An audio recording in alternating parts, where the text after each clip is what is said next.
How are you? Welcome. Father, we thank you for these men and women and the wise decisions that they have made for our community.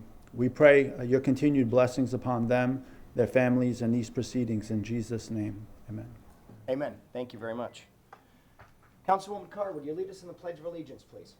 Pledge allegiance to the flag of the United States of America and to the republic for which it stands, one nation, under God, indivisible, with liberty and justice for all. Roll call, please. Councilwoman Carumba. Here. Councilman DeWitt. Here. Councilwoman Carr. Here. Mayor Simmons. Here. Councilman Gibson. Here. Councilman Forbes. Here.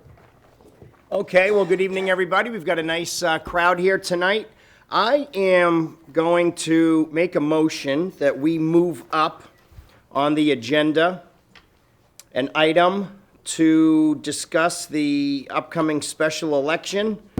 It's item 8A, discussion on the special election, and it's green sheet 1911-341. So I'd like to make a motion that we move that up to vote, and there's been a second. Okay, there's been a motion and a second to move it up to discuss it right now. Are there members of the public that would like to speak about this issue? If there are, please come forward at this time.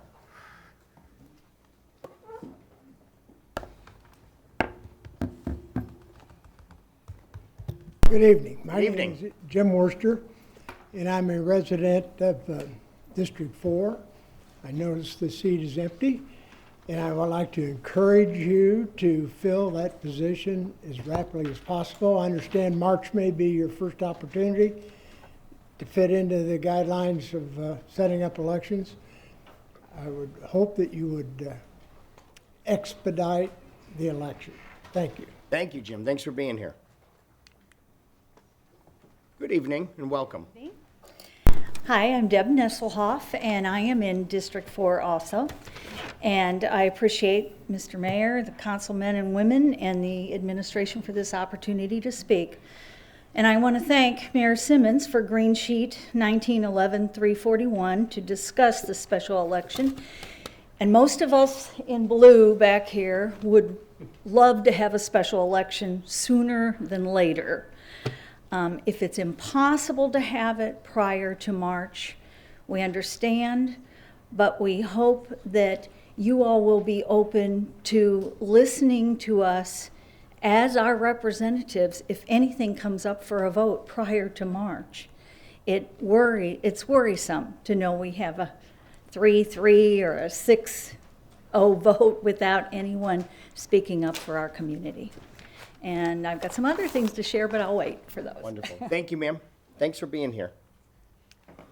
Good evening, Dwight Esmond, Paradise Road area, District 4. I had hoped the city would hold an election in January. I spoke with Tommy Doyle and Bernie Feliciano at the Supervisor of Elections office, who told me that the city was allowed to do that with some help from their office. I also talked to Derek, who said it might be theoretically possible, but highly impractical. So we have to accept that March 17th is about as soon as we're going to have an election.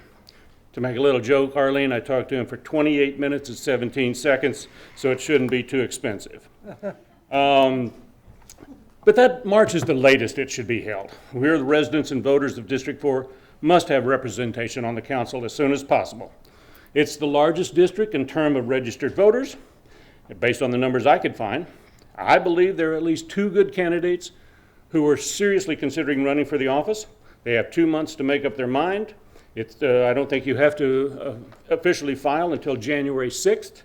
Bernie told me that per your agreement with them, you must let them know by November 18th if you want to have this on the March 17th ballot. That is before your next meeting. So I hope this will be a 6-0 vote to hold the election on March 17th. Thank you very much for your time. Thank you. Thanks for being here. Mr. Mayor and members of the council, my name is Bernard Long. It's Bernard, and I also live in District 4. Surprise, surprise. And I'm not here to ask for zoning or any kind of grants or anything, but I'd like to have an election as well to fill that chair. And I think we're entitled to that, and your expedition is important. The March 17 may be the only date that's practicable. If that's the case, I'll go for that, but it sure would be nice to have it in January. Thank you very much for listening. Thank you. Thanks for being here, Bernie. Good evening. Good evening. My name's Julia Baxter. My residence is Eagle Point Condominiums, District 4. And I am here hopefully to put into perspective as to why the community, the blue shirts, have been and will continue to be active in planning council meetings. We desperately need flood control, and we feel that it is very important to have full representation on the council when making decisions on this complex issue. And we don't want the discussions and actions on flood control to stall out because there's not full representation. We need to have an election as soon as possible, and it appears that it'll be March, no later than that, I hope. We feel it's important that the new council member get well educated. It's going to take him some time. You guys have some very tough issues on the table. I want to mention that there were 2 extensive reports written for the city, one in 2016 and another one in 2017, after there were some severe flood events. And these reports, a person takes time to really understand what we're dealing with here. So the sooner we get a person, the sooner they can get up to speed. I'm going to kind of shortcut what I had written down. I will just mention that the first report talked about fixing our water flow or our watershed situation. The second report after these flood events definitely said that's not enough just to fix our watershed situation. We must have retention. And retention means holding the water. We need land to do that. And as you know, between 2017 and now, land is just getting eaten up by development. And what that means is that the vacant land that used to help some of our flooding situations, because it could retain a little bit and allow percolation, it's all going away. And so some older communities, such as ours and many others in the same area, when they were first built, there wasn't a flooding problem. And that's because there was a lot of vacant land. And over the years, it's become a problem. So because land is disappearing very quickly, that's another reason we need to get full representation, get the ball rolling, and get this flood control situation under control. I'll end with that I believe I can say I represent the blue shirts and many more that couldn't come or attend tonight, and we sincerely believe that the council will vote unanimously to have an election as soon as possible, March, so that they can continue on the path to, let's say, purchase vacant land that is adjacent to several of these older communities and build these retention ponds that will assist the flooding or improve the flooding situation. This is specifically mentioned in the second report, which is called the 2017 Beaver Report. That's a short version of the name. It's called Potential Solution 3. With decisions you have made so far in 2019, it appears that you are moving in the right direction. We are here to encourage you to keep up the good work, and we thank you so much for your service. Wonderful. Thank you, ma'am. Thank you for being here. Good evening, Ben. Good evening, Mayor and members of the council.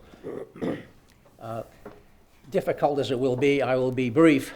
I think you've already heard the comments that are salient points. Again, Ben Hershenson from the Golf and Country Club area and the community of Fairwinds. And we do have a lot of issues facing, obviously, our community. It's very serious, and I don't think anybody up there would deny that. And the sooner we can get the vacancy that we currently have back on the council, then you folks can have the benefit of full deliberation and also the input from our area that's absolutely essential. But you know, until that time comes, I'll be here and a few others are going to be here. And if there's an issue that should come up in the interim, you know you're going to hear from us. So I kind of feel you're not going to have one person talking, you're going to have quite a few on the same issue. So again, I urge you all to look at this proposed date of March 17th. And it'll be wonderful to give a message to our entire community and the city that it should be a unanimous vote to have the election on March 17th. Thank you very much. Thank you, Ben. Good evening. Good evening, Mayor and the Councilman. I recognize a lot of you recognize me and remember me. Back when we got our first mayor here, Paul Pass. Our district has brought a lot of mayors into this situation, a lot of councilmen into this division and everything. And we're at a point now where a lot of people feel a little disappointed that we can't have somebody back in our 4th district to help solve some of the problems that are going to be coming up before March. And as you see by our representation out here, and not only in blue and everything else, but it would be nice if there would be a way, somehow, some way, the way we got you people elected and everything, if we could get this a little bit sooner and we have 2 volunteers that I know of that are qualified, to my opinion, and been around here for quite a while, that could probably take that seat. Thank you very much. Thank you. Other members of the public that would like to speak? Okay, seeing none, I made a motion that we discuss the special election, and it's been seconded. And Derek, is there anything legally we need to discuss or go over ahead of making the proposal for March 17th, 2019? I had prepared as part of your agenda packet for the item you requested, Mr. Mayor, that we have a resolution setting the date at March 17th. So you could just move that resolution and we will send that notice to the supervisor election. Okay. So moved. Yep. So there's been a motion and a second. Is there further discussion, council? Roll call, please. Amy? I'd like to make a few comments, first of all. First of all, when I did read the resolution, I was concerned about the qualifying period, and it does appear that to comply with our charter, that the qualifying period is the first week in January, the 6th or something, what is it? I think it's to the 6th through the 9th. The 6th through the 9th, so 6th through the 10th. So I think if we were to try to have our election earlier than that, it would put the qualifying period, let's say, into December. So from a practical point of view, because we delayed and did not vote on this at the last time, I think we've put ourselves in a corner so that the only thing we could do is participate in the March 17th election. That's one way of looking at it, for sure. Well, but anyway, I mean, then, we don't have any, we foreclosed a choice that we might have had a month ago. And just as a clarification, I would like to have staff review with the supervisor of election why I think the information we got the last time wasn't quite accurate and why we couldn't have had a special election and had more information about that. I was disappointed in the report that we had gotten, that this was the soonest we could have it, when I think, in fact, this was not the case. But I'm going to vote in favor of this because I don't think we should wait any further. And I feel that, we do need people, we need all our council people, because it is the case that we have some unbelievable, difficult decisions facing over the next, certainly over the next several months. But I'm pleased that we're going forward with this, and I just would like to get some clarification. So I'm voting in favor. Greg, do you have any comments? No, I'm voting for it. I kind of echo Amy's, and I apologize I wasn't here on the second half because I had a prior engagement. I'd like to have it sooner than later, and it appears just by the green sheet that, deadlines and stuff couldn't be met. I do have a little disappointment, and I know everybody's entitled to vacations and holiday staffing, but Lee County shuts down for July and most of December. We don't. I just think it's a little disappointing that, we got a county and an election, supervisor election, that granted, it may not always be elections in December or January, but these things do pop up, and they should have, at least a skeleton staff that if something like this did pop up, they should be able to accommodate us. It's not talking really a citywide election. We're only talking about one district, District 4, that I think only has 2 to 3 polling places to start with. So that's all. I mean, I understand the issue, don't like it, but, March 17th is the soonest. Laura? Well, Councilman O'Flynn could have chosen to serve out his term and not run for re-election, but I do want an election as soon as possible. And in practical terms, that's March 17th, so I move forward. Okay. Mike? Good with March. Okay. Fred? Good with March. Okay. And for those of you that don't know, I made it very clear that I was not comfortable discussing this, a member that was going to resign and then sit here while we had the discussion. So I applaud his efforts for stepping down, if that's indeed what he wanted to do. Obviously, it was. And now we've expedited as quickly as we can this discussion, this motion, and March 17th, from what we've heard, is the soonest. And the economic impact there, Arlene, because of it being March and not January, can you explain those differences? Well, there is no additional charge. You currently are having items on that March 17th ballot. That will be your charter review committee that has stepped forward with the charter amendments, so. But if it had been some other time other than March, what would the election have Well, if cost? it was held outside of an already occurring election, we understand that the high end with early voting would have been about 45,000, and the without early voting, the high end would be 25,000. Okay. So we've made a motion, there's been a second, and most unfortunately, for the first time in the history of Bonita Springs, I will be supporting a special election as well. So roll call, please. Councilwoman Carumba? Aye. Councilman DeWitt? Aye. Councilwoman Carr? Aye. Mayor Simmons? Aye. Councilman Gibson? Aye. Councilman Forbes? Aye. Okay. March 17th it will be, and we're going to move up another item. Arlene, what number is it? The Bonita Beach Road? The second reading, the continuation of a second reading of the following ordinance, it is 11A. 11A? 346. Okay, so I'd like to make a motion that we move that up for discussion. Okay, and what would you like to do there, Arlene? I'll defer to Derek. I mean, you can take public comment on this item if you would like. What I would say is that the staff is not prepared to move forward for adoption with this item. As you recall, at the last meeting, there were questions about the exemptions, not so much the actual material terms of the ordinance, but who would apply to, what wouldn't apply to. We were having meetings with concerned parties as late as the afternoon yesterday.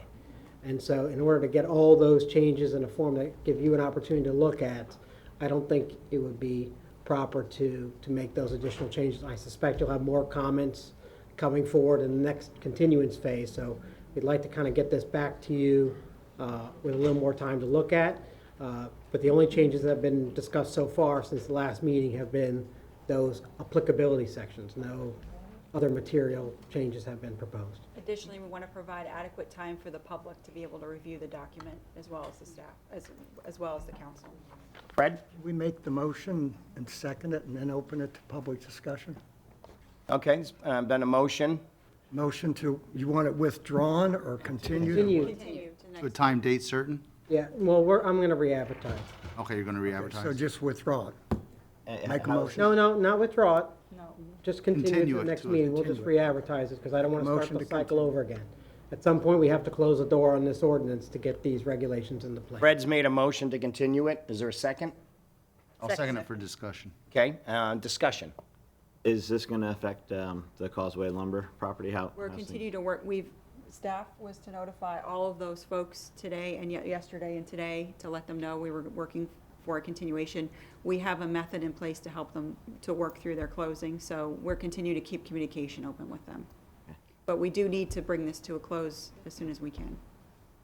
Okay, there's been a motion and a second. Is there further discussion? Roll call, please.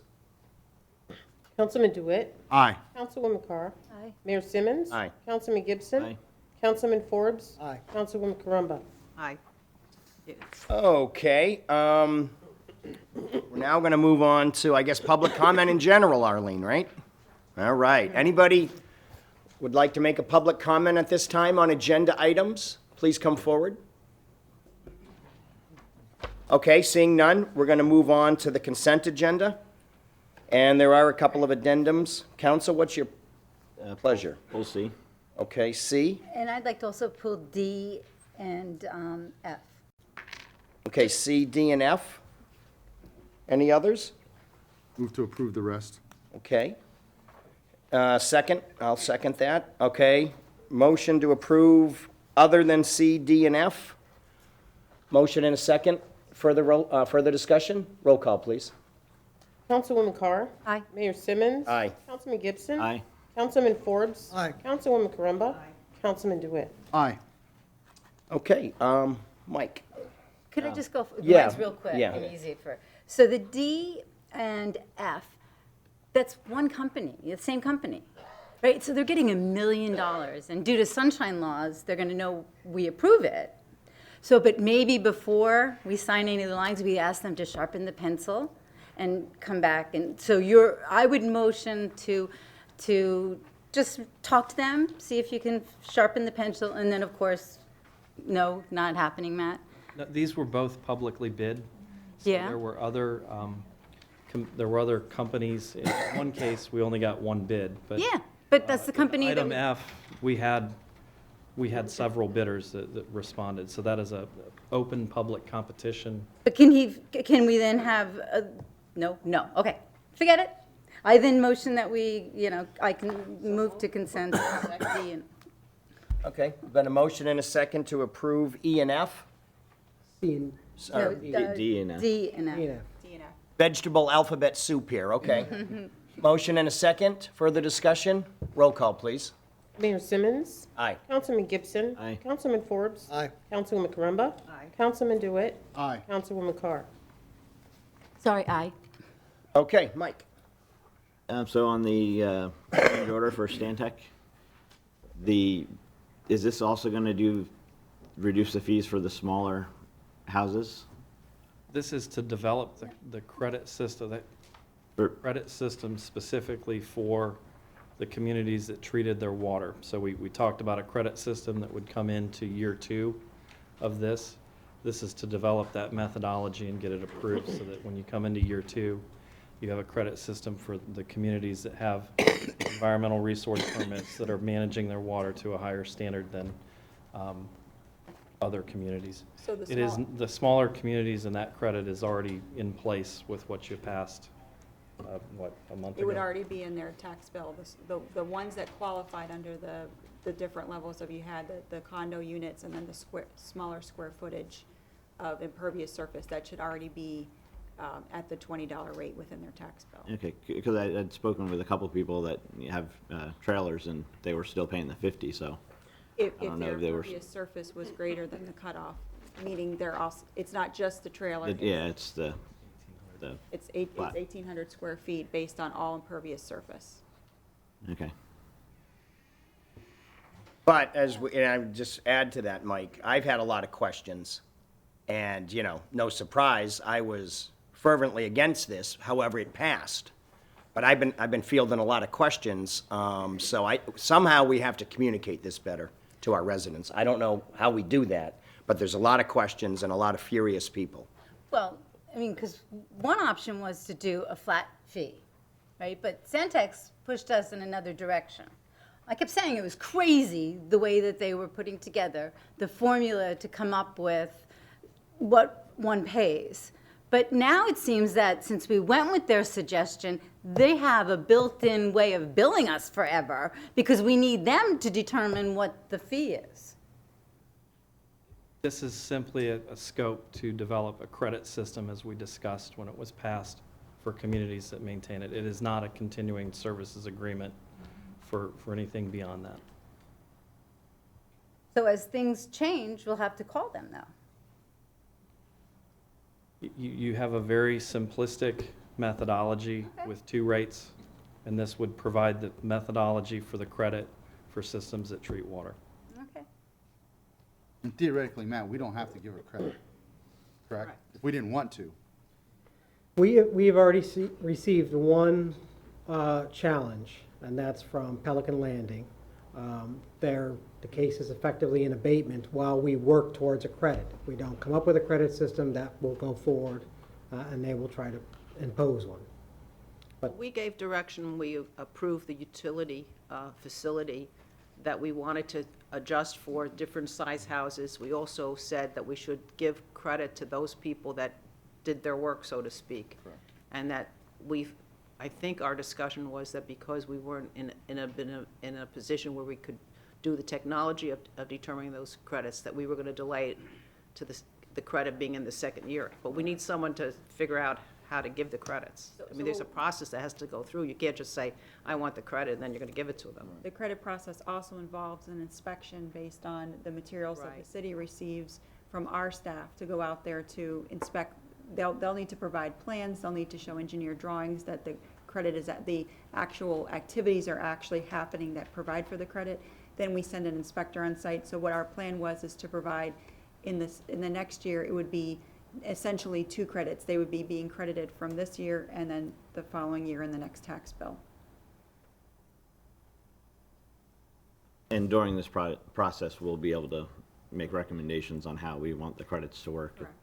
And I'll tell you that, so just to sort of go back to the beginning, we had a standard rate that tried to fix somewhere in the middle all the single-family houses, all the properties under one calculation. You directed us to come up with a lower rate, so the first step was to find a lower rate for those smaller impacting properties, which were the 1,800 square feet and lower. Then you directed us to look at the issues raised by the various CDDs, by the San Carlos State's Water Control District, where they all take care of their water, and where could we find credits for that. So basically, what this contract is to do the math to come up with what those credits will be.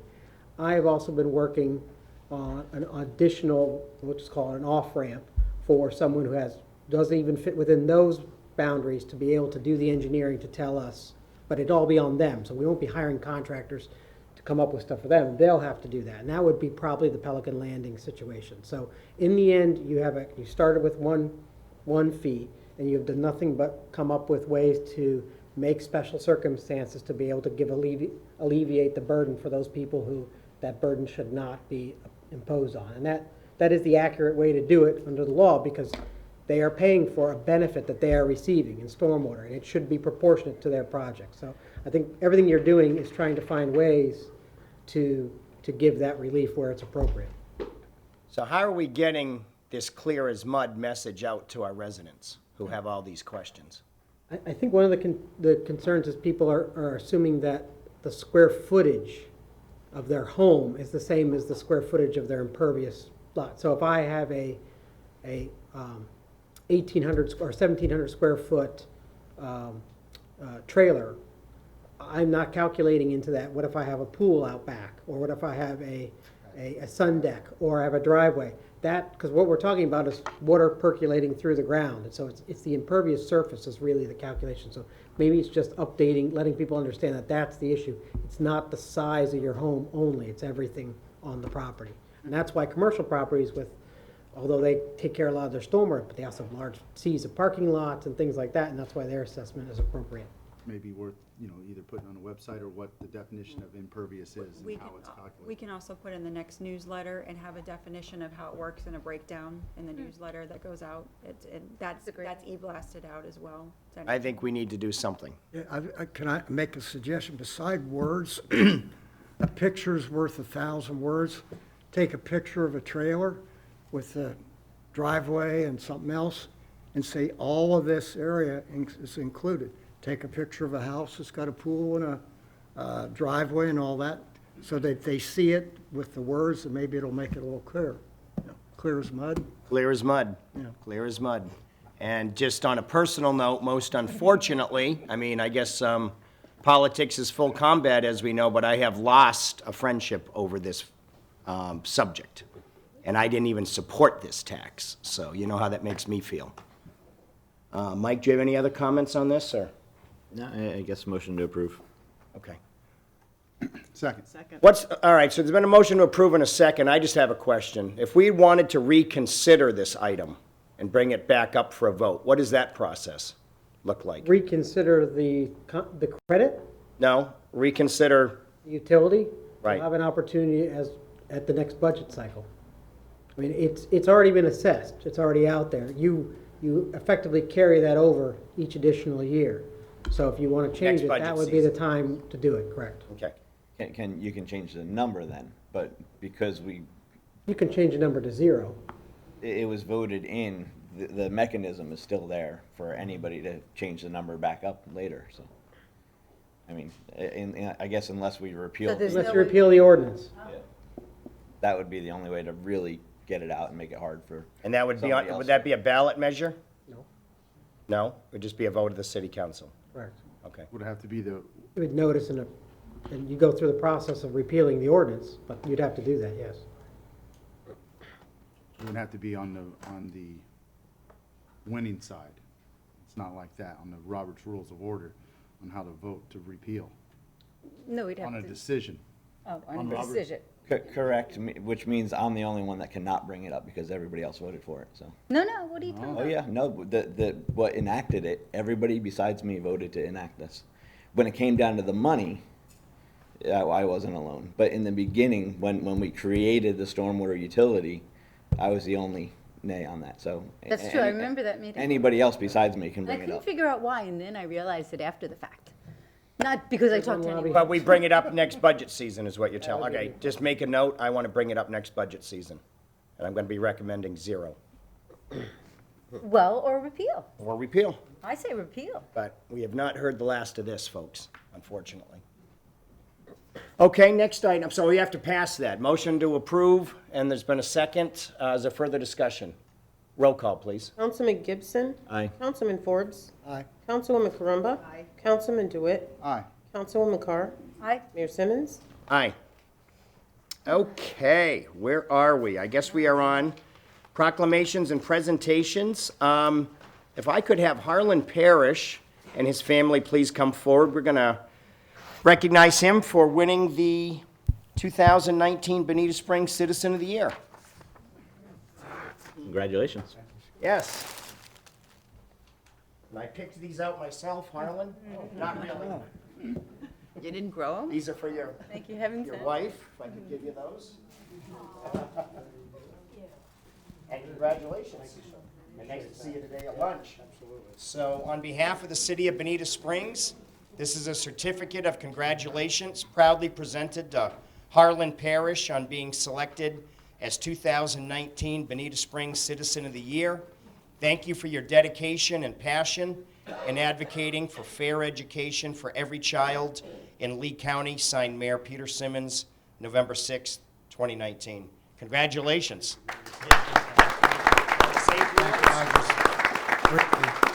Thank you. My wife and I moved here, gosh, it was January of 1999. Wait, So, you have to get a picture. so, Sorry, they want to get a picture. Last Oh, century. okay. You moved Yeah. here You can have last the better century. half. yeah, I I did got last married century. last century, Yeah. that same year. I did. So anyway, we've been proud to call Bonita Springs home, and I've been blessed to work for 2 organizations now that have allowed me to give back my time, talents, and treasures to the local community, particularly Lee County, and certainly a lot here in Bonita Springs for the United Way, starting the United Way houses, back in 2000, 2001 when I was on the board for the United Way. But continue to serve on the Foundation for Lee County Public School and doing a lot of work there as it relates to public education. It certainly is important to our economy and what we do. And so I've been blessed to be able to do that and look forward to spending many more years doing that in the future. So proud to be a citizen of Bonita Springs. Thank you. We're glad to have you. Thank you, sir. Congratulations. Okay. Nice to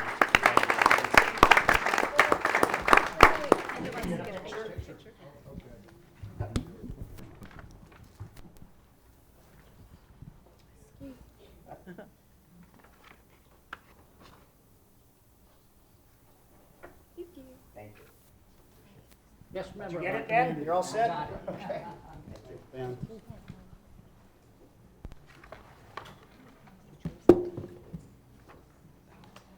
Okay, item B is to provide direction to staff for comprehensive plan amendments for the transportation element and the downtown redevelopment area, green sheet 1911-347.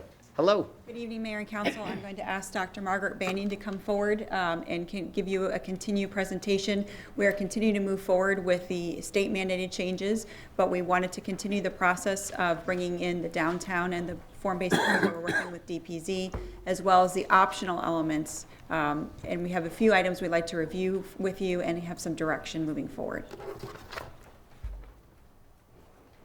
Good evening, Council. It's good to see everybody. We're here for two reasons today. So the first is to talk about some options that you have for the downtown amendments. And then the second is to talk about what your preference in terms of the transportation element. So the reason why we're talking about these two right now is we need a little time to prepare the direction for the amendments. So the first is really referring to downtown. And so before I start showing you maps, I want to just share we're looking at two different options, and one is where you want more specificity for the downtown.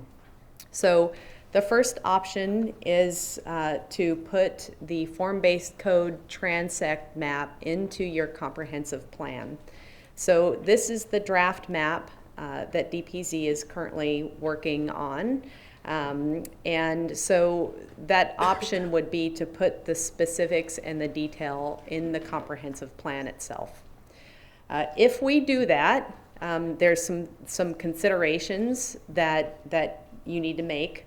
One is that we would have, of course, in the comprehensive plan, the vision for the downtown, and then we would have the regulating plan, which is the map you just saw, the form-based plan.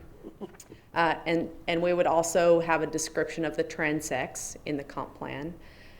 We would put in their density maximums by the transect, and then possibly commercial and residential ratios in the mixed-use areas. That would all be in the comprehensive plan.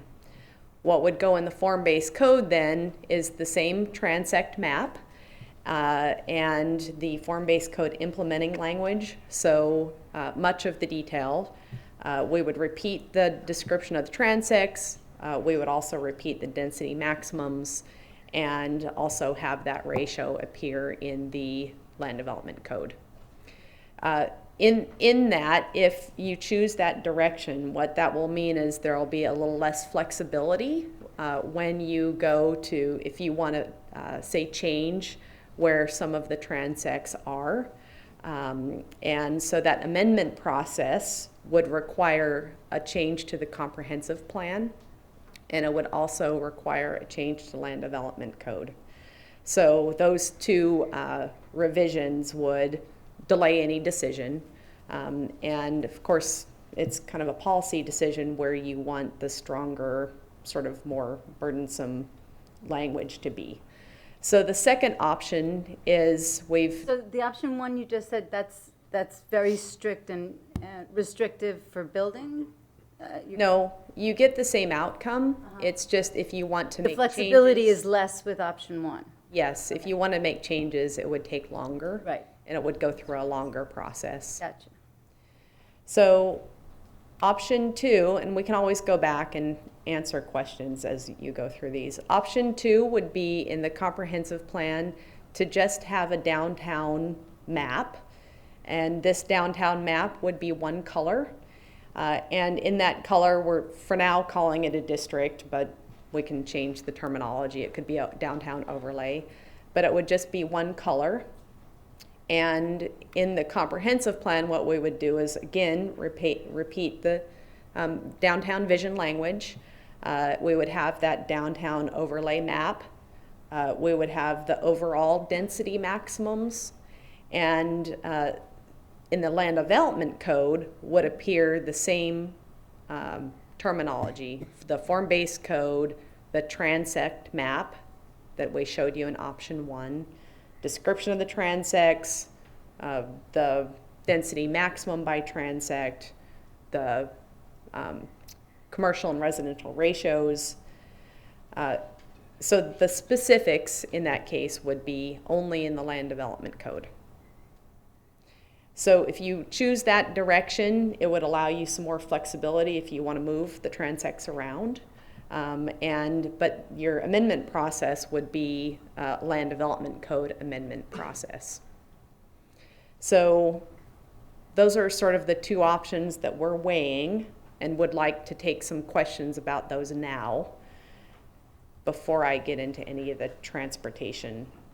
I like option 2 better. I think the flexibility is key, because as things are being developed down there, you know, we can draw a nice map today and everything looks great, but even with the past map that, you know, said a hotel can only go here, this can only go there, you know, when people come forward like, well, I own this property next door to where you say the hotel needs to go, but I want to put a hotel here.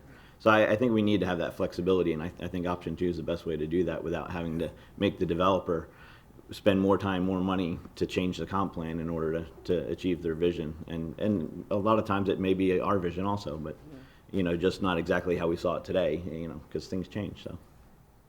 Agreed. I agree. Plus, they've got to come through us anyway. Yeah. Neither one of them. I have a question.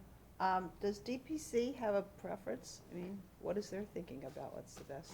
We have not heard a preference from They're the them, ones as that far are- as I know. They devised, I mean, they came up with a sort of a plan with all these transects. But they haven't they haven't opined on whether one works better than the other at all? So typically, CRE or, yeah. typically typically DPZ, they create the form-based code, which is the land development code. They do not typically draft code, comprehensive plan amendments. That's why we continued our process with Dr. Bain and collaborated between the two. What would, kind of piggyback on with the mayor, what about CBRE? What would be easier marketing-wise, that less restrictive and easier to move than a more restricted? I don't want to speak for them, but I would imagine if you were removing public hearing processes, they would feel that that would probably be beneficial. Okay. The difference between the two is that you're more prescriptive in the comprehensive plan, which requires additional meetings. And it's stringent, and the other map is, it would require that, it's still, if it's a PD or other types of zoning, it's still going to require the public hearings, but not the comprehensive plan amendments as well. Do you, Mr. Mayor? Yeah, no, please Do we go want to ahead. take, do we want to take these one at a time and vote on each one?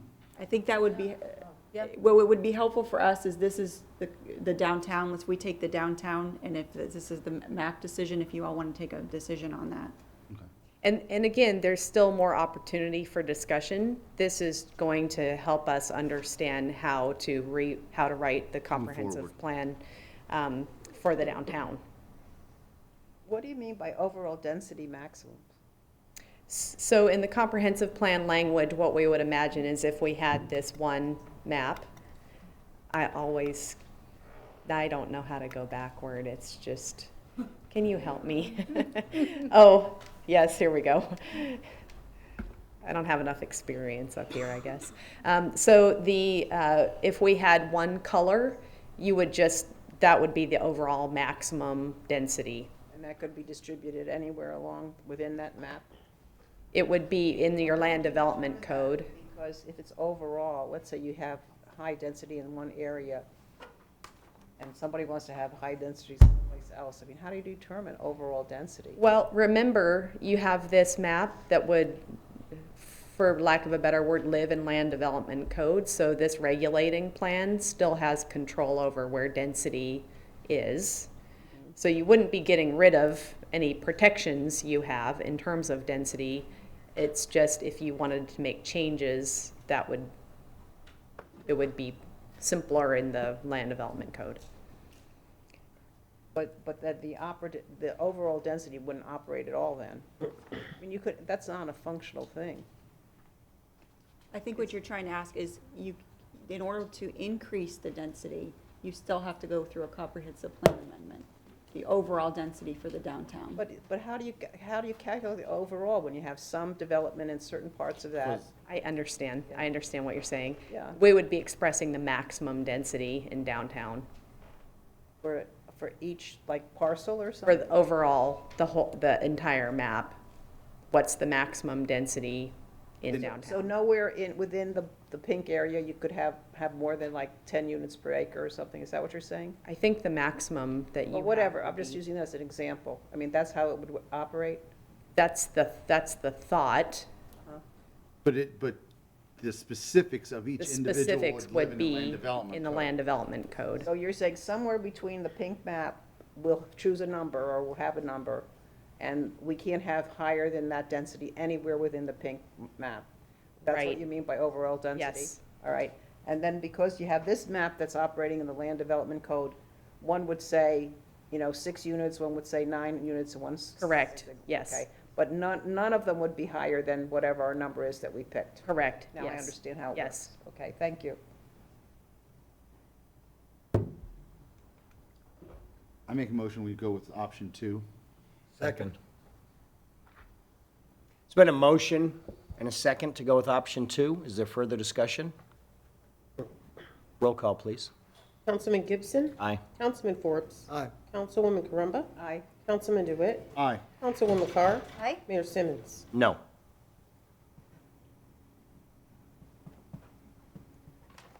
Looks like it passes. Great.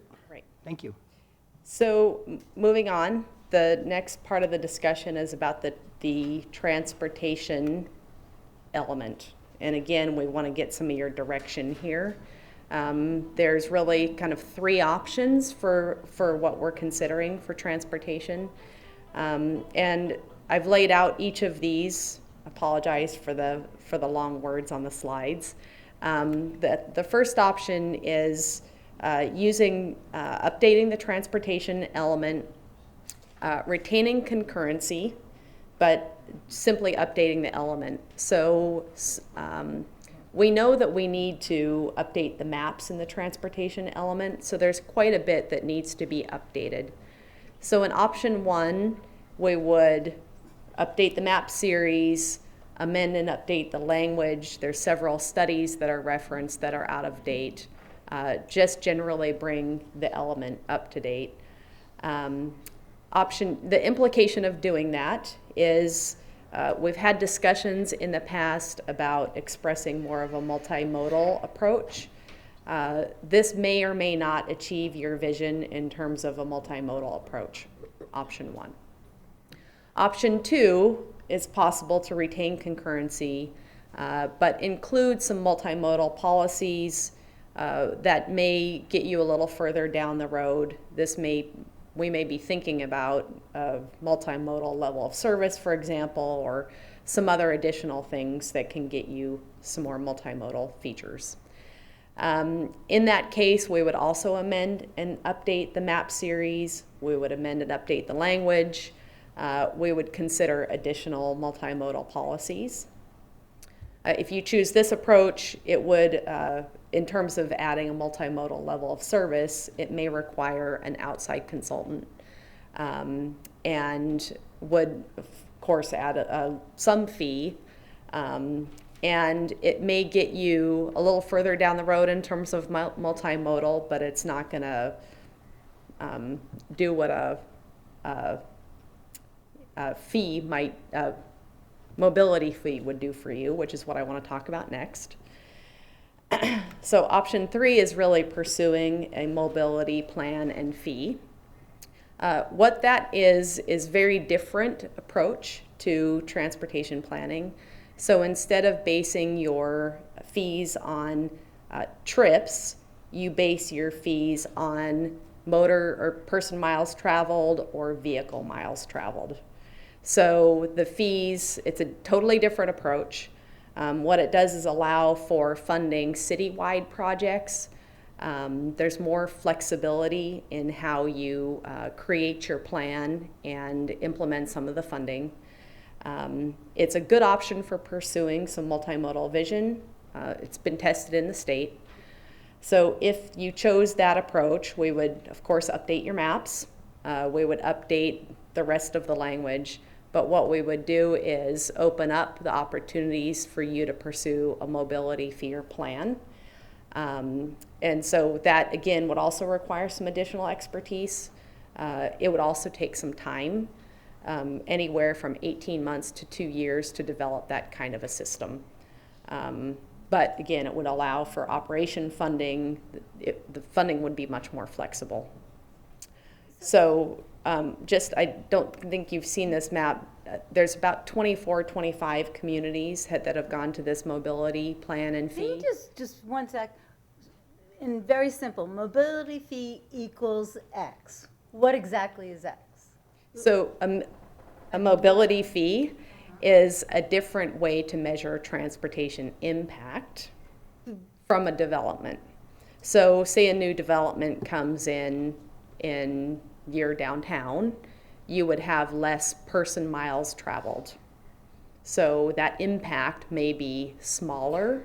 So any developers coming in to a downtown would have less of a fee. Because in the other alternative, right, you're measuring trips, and it wouldn't matter where those trips came from.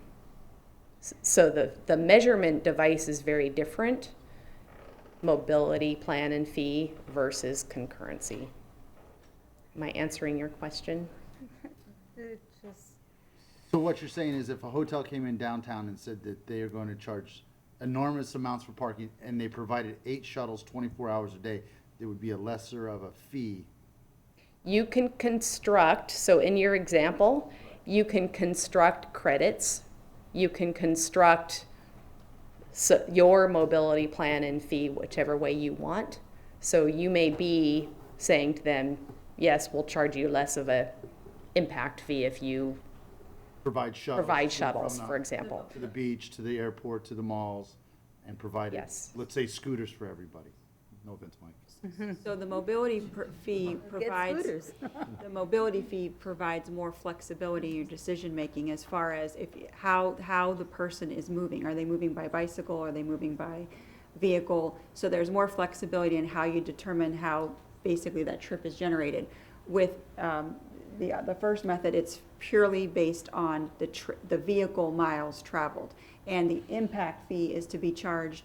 For example, if the hotel is going on 41, the impact to 41 is what you're measuring in those trips generated. With the mobility fee, it's the entire city you're reviewing. So if we have a master plan for multimodal pathways and we know that the multimodal pathway directly is affected by this development, you can charge So, based on yeah, that. and there's another component, which is what you can use the fees for. So we can use our impact fees to offset those impacts. You know, they have to add capacity to the system to offset the impact that the development is having. So it can be used for In that area. widening, or in the system if the study is broad enough. But road widening, turn lanes, intersection improvements, those kind of things.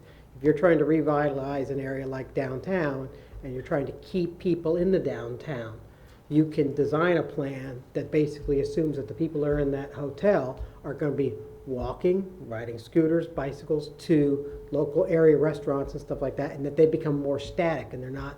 So the trip generation that the traffic engineering reports would say a hotel generates this many vehicle trips, you have more flexibility to coordinate in that and say, well, maybe your fees go down, but you can use the fees for other things, including more sidewalk improvements, more improvements to non-vehicle transportation methodologies.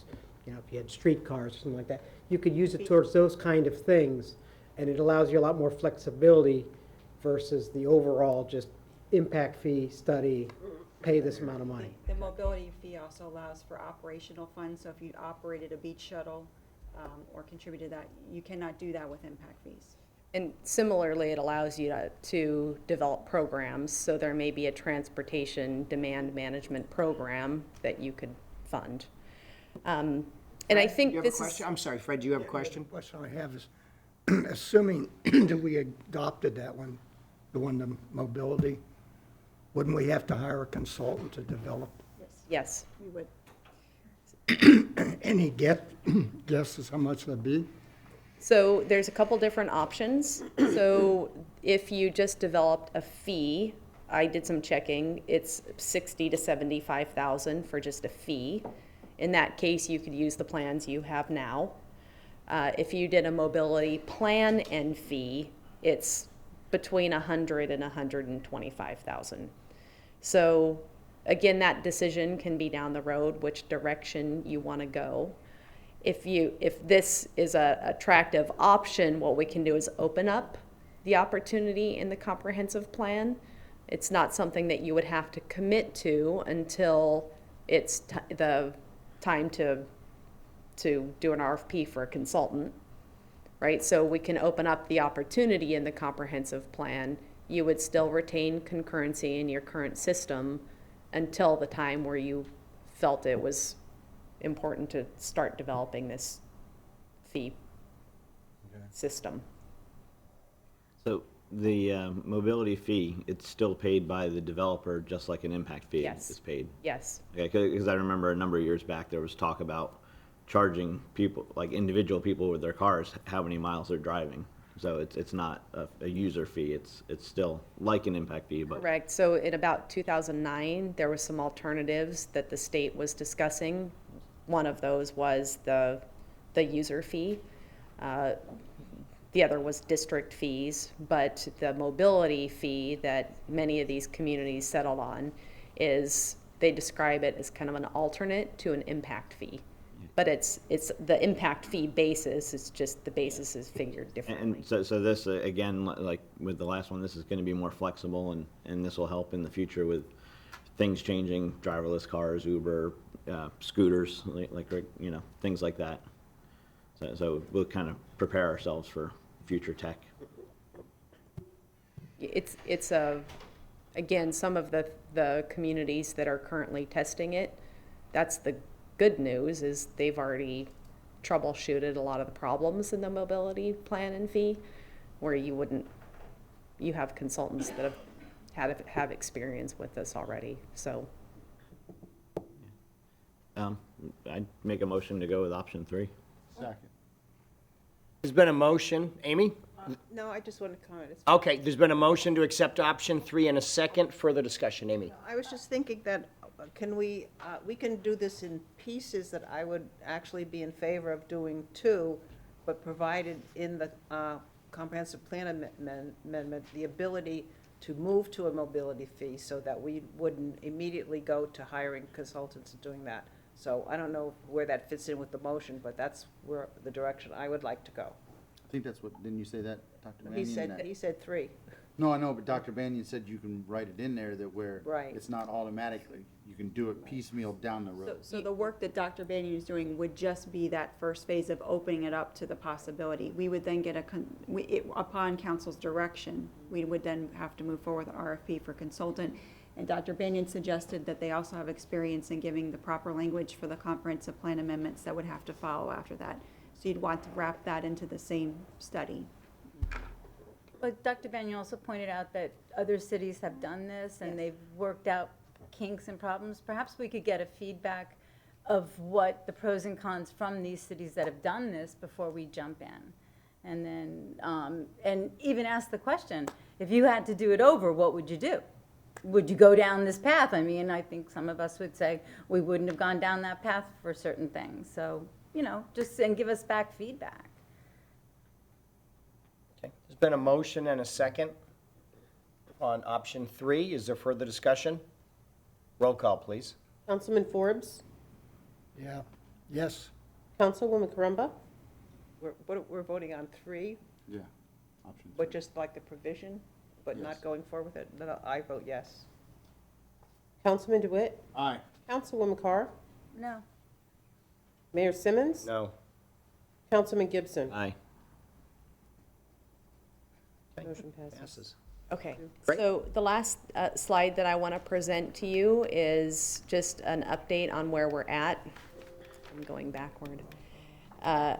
Where we're at in terms of the amendment process.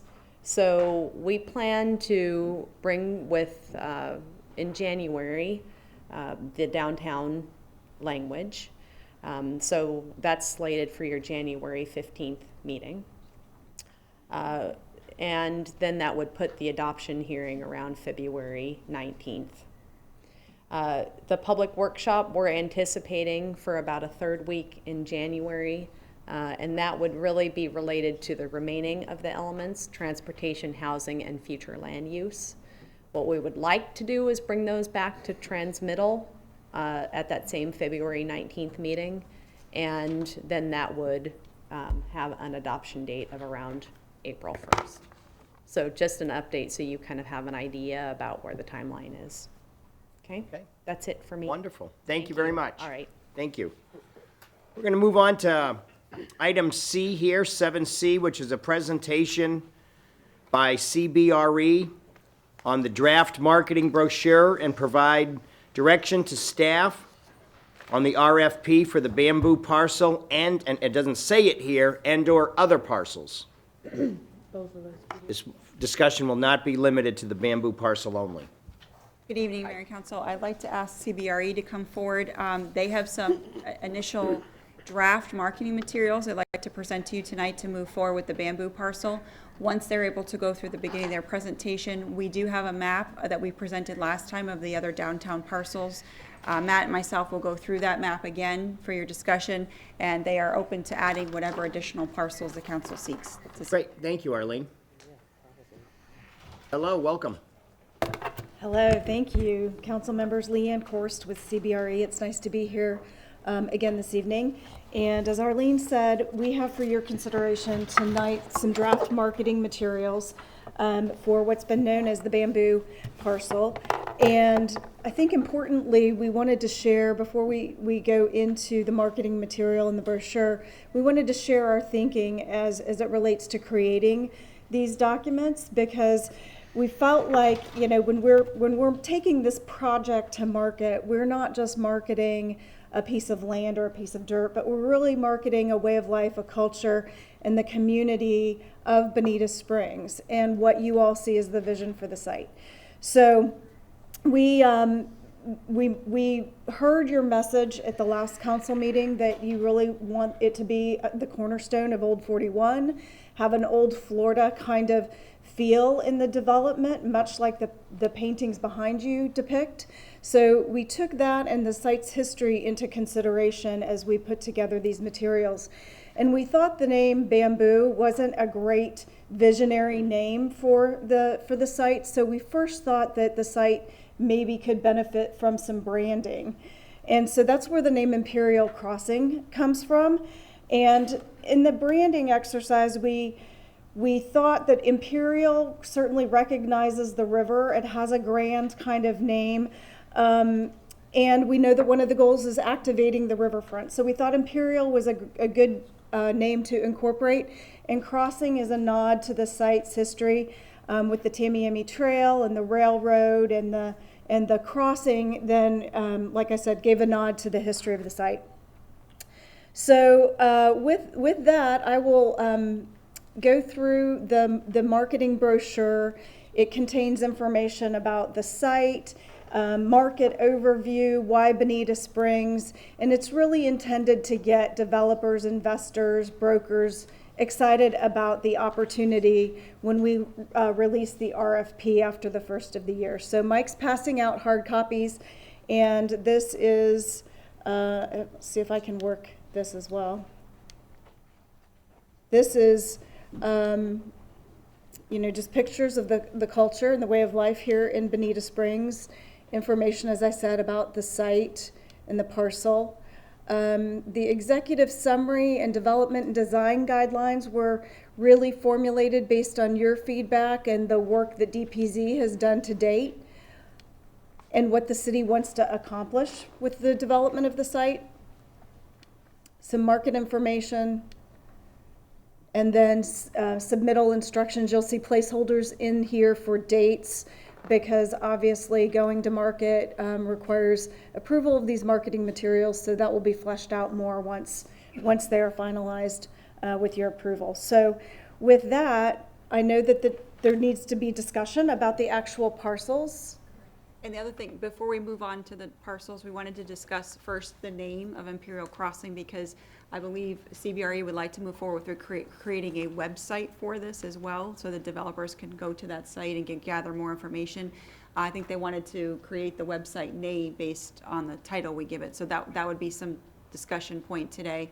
The actual descriptions, we know you just received this evening. If you want to give us some feedback on the language in that from council, we can make tweaks to that as well, review the language.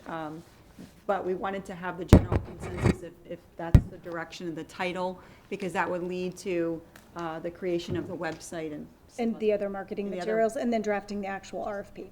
That's right. And then additionally, in drafting the RFP, because we know this is an important item for council to keep things in mind. If you're not ready this evening for the decision, I will ask for at the next meeting, is to kind of discuss how you would like the selection of the candidates come forward. The council has many different options. You can have staff review and bring forward items that, the top however many you want presentations from. You also have had a history of, for example, with tool design and with DPZ, where you sat as the selection committee yourselves in an all-day workshop where you reviewed all of them. The importance of this parcel, I think that staff would be very comfortable doing an initial review to make sure that all compliances are met and all the criteria, and we would ask CBRE to be a part of that. You may want to ask Sam Vincent and DPZ to be a part of that as well, to make sure the initial requirements are met, and then having you all select who you would like presentations from. Okay. But that's totally a policy decision. So Council, what's your pleasure on the name or thoughts on Imperial Crossing? I like the name. I'm fine with it. I think it's a good name, and my only thought, just by looking at the picture, you wouldn't want to get it too long or too complicated, but do you need to mix in water or river or We do. on the shores of? And I know, that's too long and cumbersome, but do you need that in there? And obviously, you didn't think so, you wouldn't. About the river and Right. activating the riverfront in the materials itself, and I think we can create some banners and some call-out boxes that do that even more. Okay, great. Okay, good on the name, and then, If you all are not ready for the decision tonight about the RFP, I just wanted to make sure that there was some thought put into that. We can bring that to the next meeting, or if you would like to decide, that's a policy call on how you handle selection. Fred? Well, the only thing that you stressed at the last meeting was that all the stuff we gave them about ideas on the site were ideas, options, but I see you've got design guidelines. That's kind of more of a tight wording than options or thoughts or concepts or whatever. That's just a comment, but that's. And to address that comment, we do stress throughout the materials and in the RFP that these are concepts only. So we feel like we need to provide some guidance on the development in order to meet your goals and the city's goals and priorities. That said, in the materials, we will bold and we will highlight and stress, these are truly concepts. We want developers to be creative and yet provide them a little bit of guidance about your vision. Okay, so are you looking for a motion for an RFP on this property, and then we'll go by property? Is that what you're? So for the scope and how they market the analysis, as you saw, there was a timeline of items. How would you like to handle the selection process? That's what I thought we didn't need to decide that tonight. No, you can. But you're just asking, because you proposed, would you repeat what you're proposing? That an If, internal to have staff as an internal just to review for compliance with the compliance RFP. with all the, And then all of them that met the compliance would be forwarded to city then you council would, so to if there's select. someone that you wanted to eliminate because they didn't comply with what But we we would bring that forward so you knew the reasoning behind. Okay. And then you would bring all of them, other than the ones that didn't comply, to us, and we would go through the regular process of election. Okay. Fred? Well, I think you really don't want to lock in on exactly how we're going to do the selection until you know how many proposals you get. You may only get 3 or 4. I mean, it depends. If we get a whole lot, whatever that is, a dozen or something more than 3 or 4, I think you may want to go one way, and if you only have 3 or 4, you may go a different way. That's just, now I think you did say we didn't have to decide tonight, so I think that should be considered, because I don't think we may get as many as we think, only because of the size. Another option too is for staff to shortlist the top 3 or the top 5, for example, and then only bring those to you, which I think would satisfy Councilman Forbes's concern. And we see that in a lot of other cities. I hope we have a lot, but it wouldn't surprise me if we only had 3 or 4 or 5, because it's not a huge property. Okay. So the RPF, though, would be restrictive in terms of certain, you have to have residential and commercial. We'll ask for developer qualifications, both from an experience standpoint and a financial capacity to perform. So we will vet those developers to make sure that only a developer that has the experience, whether it's residential or retail, mixed use, is actually brought to a presentation round and an oral presentation round. So we'll do a very thorough vetting of those developers to make sure that only the qualified ones are allowed to present. Okay. Yeah, how do you want to handle the parcels of land for that discussion? As we did last time, we're going to go through each of them again. I've asked Matt to go first so he can go through the water quality and stormwater ones first, and then I'll go through the parks and the vacant properties. Great, thank you. Good Hey, evening. Matt. Good evening, Matt Feeney, Assistant City Manager for the record. I was just going to touch briefly on these parcels. The first one would be parcel number 3 here, which was acquired as part of a West Terry Street road widening project that ultimately did not move forward. It could serve us for future pathway expansion, but that's the reason for the acquisition of that property. Same with property 4. However, property 4 does have an existing home on it currently, and it is being rented out to a member of the public. So it was bought to be a stormwater treatment area for this road widening project. Since it didn't go forward, it remained in that state. I don't want to prejudge, but however, I choose my words here, those may not be hot commodities. It just depends, honestly. You do have a tight right-of-way through here. The Terry Street Multi-Use Path Project, currently as it's designed, stops at Pine Avenue. That leaves you a gap between Pine Avenue and Old 41, really the railroad bridge, because we were able to improve that. So, having some real estate on either side of that road currently, given the tight right-of-way, is not a bad thing if you choose to improve that little corridor there with another pathway project. If not, it's not a hot commodity. So And the Pine intersection kind of needs to have something done eventually to it, because it's not very good right now, turning. What are the lot sizes of those parcels? Oh, they're not on here. They vary. Obviously, lot 4 is a pretty small single family.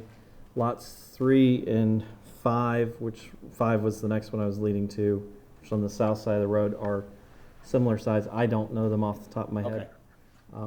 I would say if there's not a lot of appetite, really retaining them currently gives you some options for pathway expansion in an area where there are a lot of folks that walk and bike. Property 6 is a remnant that came out of the East Terry Street widening back 15 years ago. It's really just a remnant piece of property, as well as property 7. It was a remnant, and 8. Property 9 is a stormwater treatment pond and is integral to the East Terry Street roadway system. So it's serving a function. Property 13, let me find it. Property 13 is also part of a permitted stormwater system. It's just on the east side of Feltz Avenue. Property 19 is the bioreactor that we gave you a presentation on for a potential phase 2. And we've seen a lot of results from the infrastructure that you've built there. We really wouldn't recommend at this point in time divesting of that property. Property 20 is the Kentucky Street Park. It's just a little triangular piece of property that serves as a little community park area. Property 21 is a roadway right-of-way that extends down to Oak Creek and provides some connectivity in the future to Oak Creek. That currently, I believe Councilman Gibson pointed out, is you wouldn't know that it wasn't a piece of the Shangri-La properties, but it is not. And then property 22 is immediately east of the Bonita Springs Elementary School, and it does serve kind of as an unofficial overflow parking for the teachers of Bonita Springs Elementary. I don't know how the city came to be in owning it, but I do know that it serves that function. If you can, Matt, go back to 13, the one at Phelps. I'm looking at it on Google Earth or Google Maps. You're saying, I'm sorry, 13 up Oh, I'm above sorry. Phelps. That one. What'd you say was it? The It's deal a with it? 'Cause stormwater treatment. It's one of the original stormwater treatment projects the city constructed to address nitrogen pollution in the Imperial River as part of its BMAP. We get about 258 pounds of nitrogen reduction credit from it. It's a dry retention pond. Water is shunted from Feltz Avenue to the east and is basically sequestered in it. If you were to remove it, we would have to, consider some sort of stormwater infrastructure The only project. reason I'm thinking that, because with the bioreactor, we talked about piping going both ways to the Oak Creek and to the Imperial River. Could that be alleviated, since it is right next door to what we're talking about with the Imperial crossings? I think in the future it could be. If we were to pursue the phase 2 that we kind of talked about with the bioreactor, and we're able to get some acknowledged load reductions, then the answer to your question would be yes. Well, that's what I'm thinking. If we kind of, let's call it, tie it into the Imperial crossings, that would be part of it. In order for you to get this, let's say it's an acre or 2 acre, appears to be almost 2 acres of land, to now, instead of 5 point whatever, it's now at 7 point and some change. But this is a stipulation to get that along with it. You have It to. also might be something you could address as you went through, a development agreement with someone there. That's what I'm thinking. Where they could rearrange the site and deal with the credits. Maybe by then we would have a number for the bioreactor technology, and they'd be able to do something on a miniature scale there. So Okay. I think you're correct. All right, thanks. And then, Matt, if we look at parcel 11, that's the Wonder Gardens, is that right? Oh, I just handled the public works ones. Arlene's gonna handle the tough ones. I got you. Oh, okay. All right. Have a seat, young man. Thank you. Time to get to the good stuff. So I'm going to start with parcel number 1 is the Recreation Center and Community Park. Parcel number 2 is the community pool. Parcel number 10, back here, is right here, is Island Park. Parcel number 11, right here, is the Wonder Gardens, Everglades Wonder Gardens. And parcel 12 is the bamboo parcel. Parcel 14 is Depot Park. Parcel 15 is Riverside Park. Parcel 16 is the Levin lot, and that was purchased for economic development purposes and was thought to be at some point to go out to RFP as well. Approximately the same time that we purchased where the library is currently placed. Parcel number 17 is the old community hall site in Banyan Tree. Parcel number 18, right there, is the Lemon Tree lot.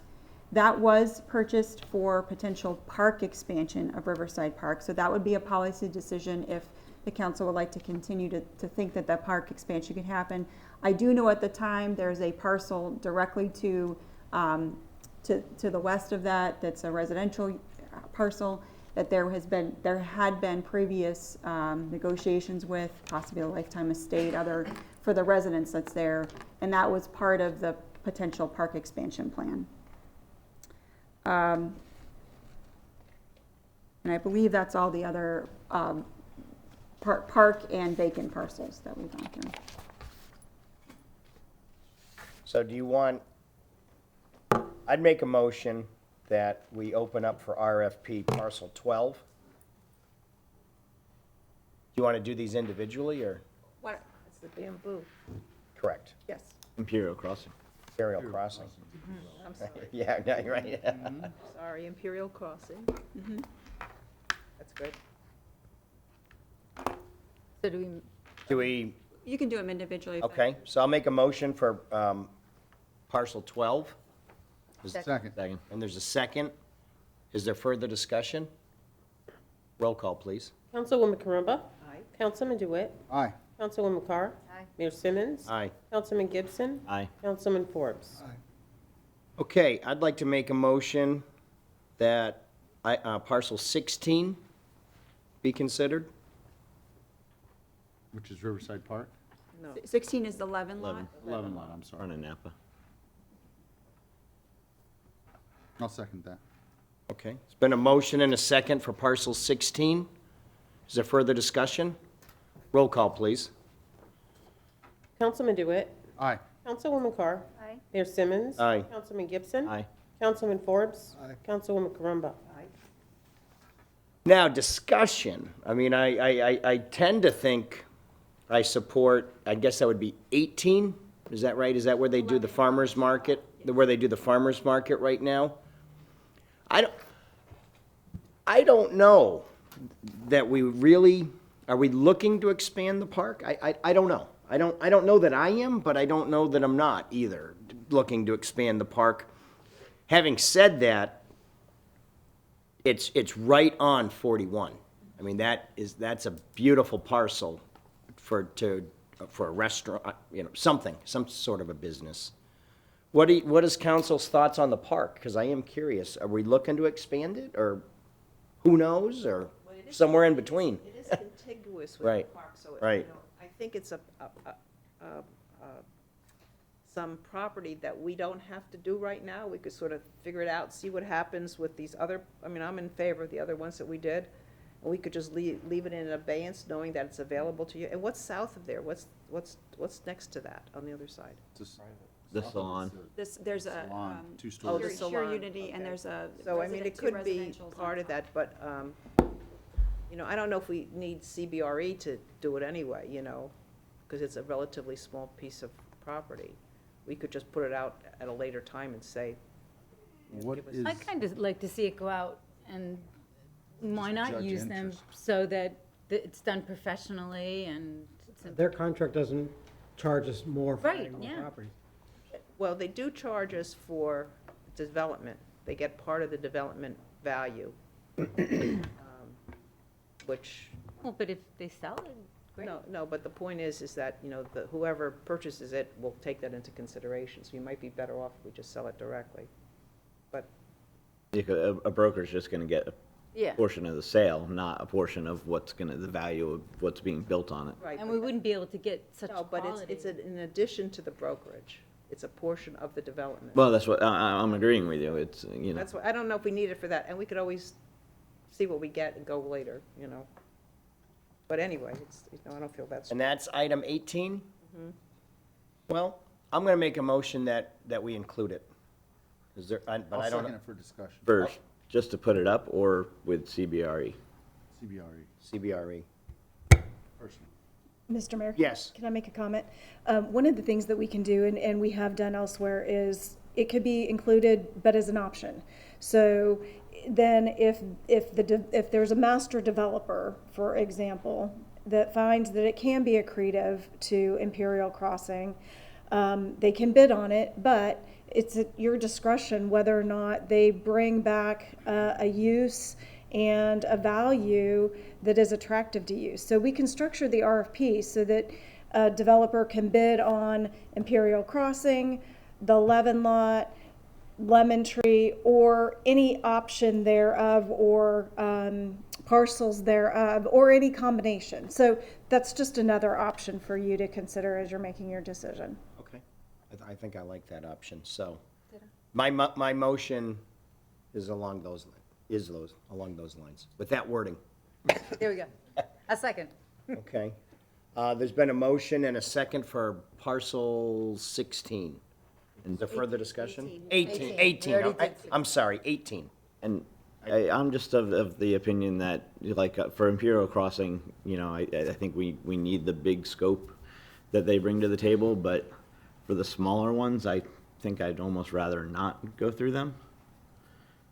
Just so it, we can still have the RFP stuff come to us, we can decide who we want to go to, and then it's just a sale and, a percentage off, the brokerage fee on the sale. But I'm just afraid on these smaller lots that if you have to pay a percentage commission on what you're gonna build, I think that's just gonna turn off some developers on these smaller parcels.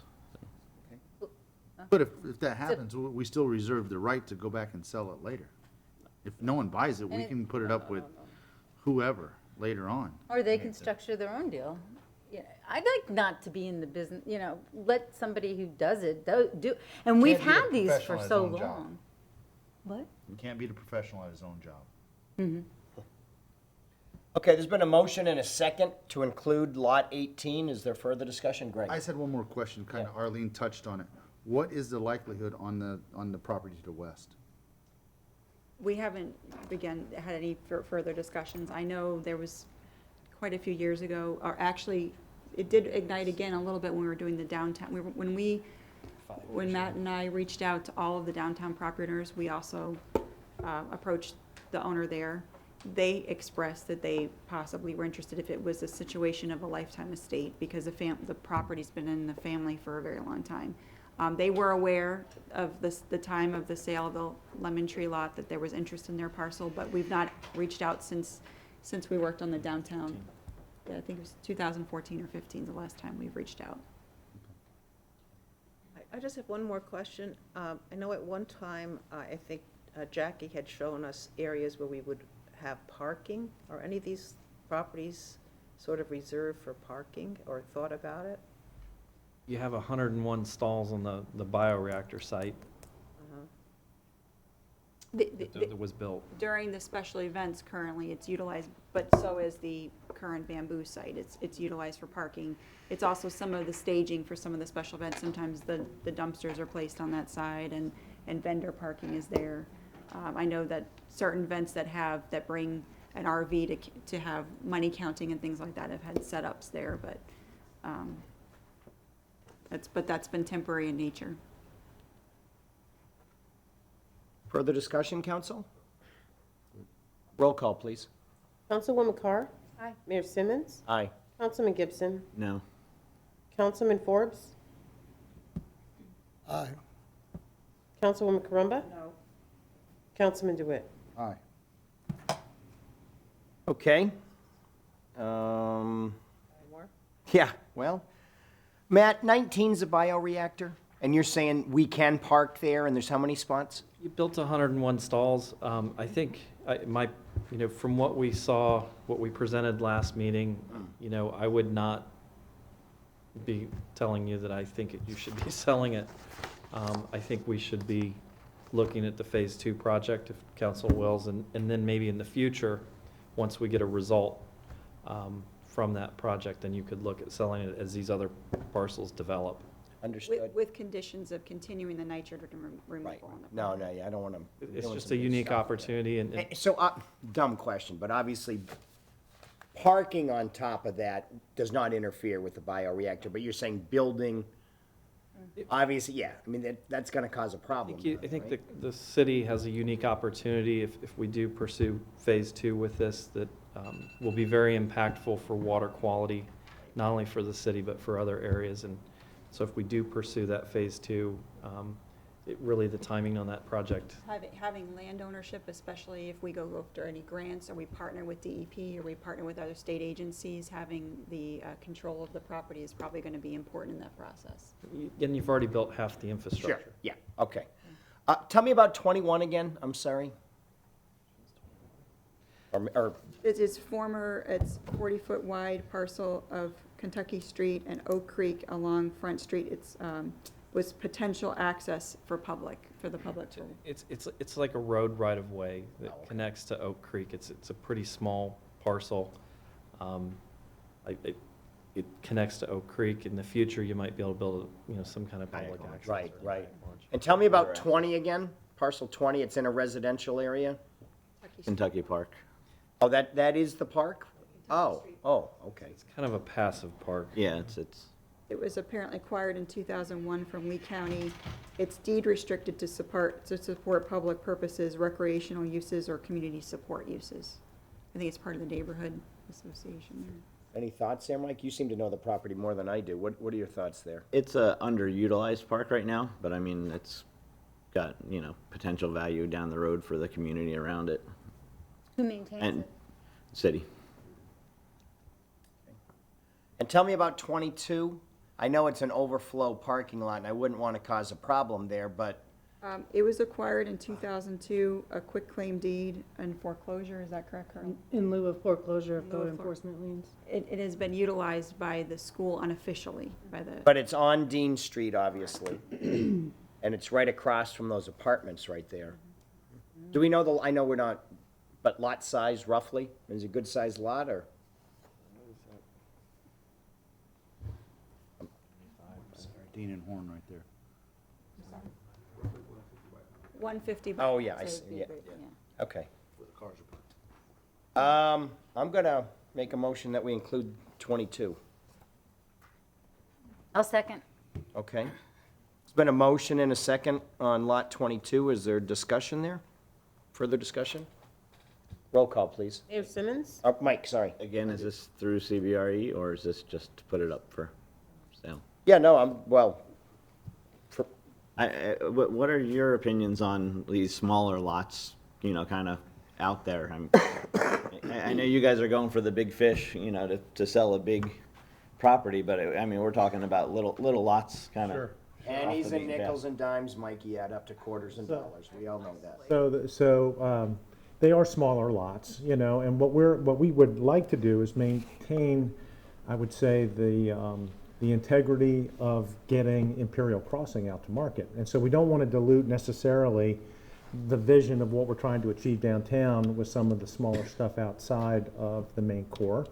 But, to the extent that Leanne mentioned a moment ago, that you wanted to provide some optionality and allow developers to come in and bid on all our portion, we'd be certainly happy to do that.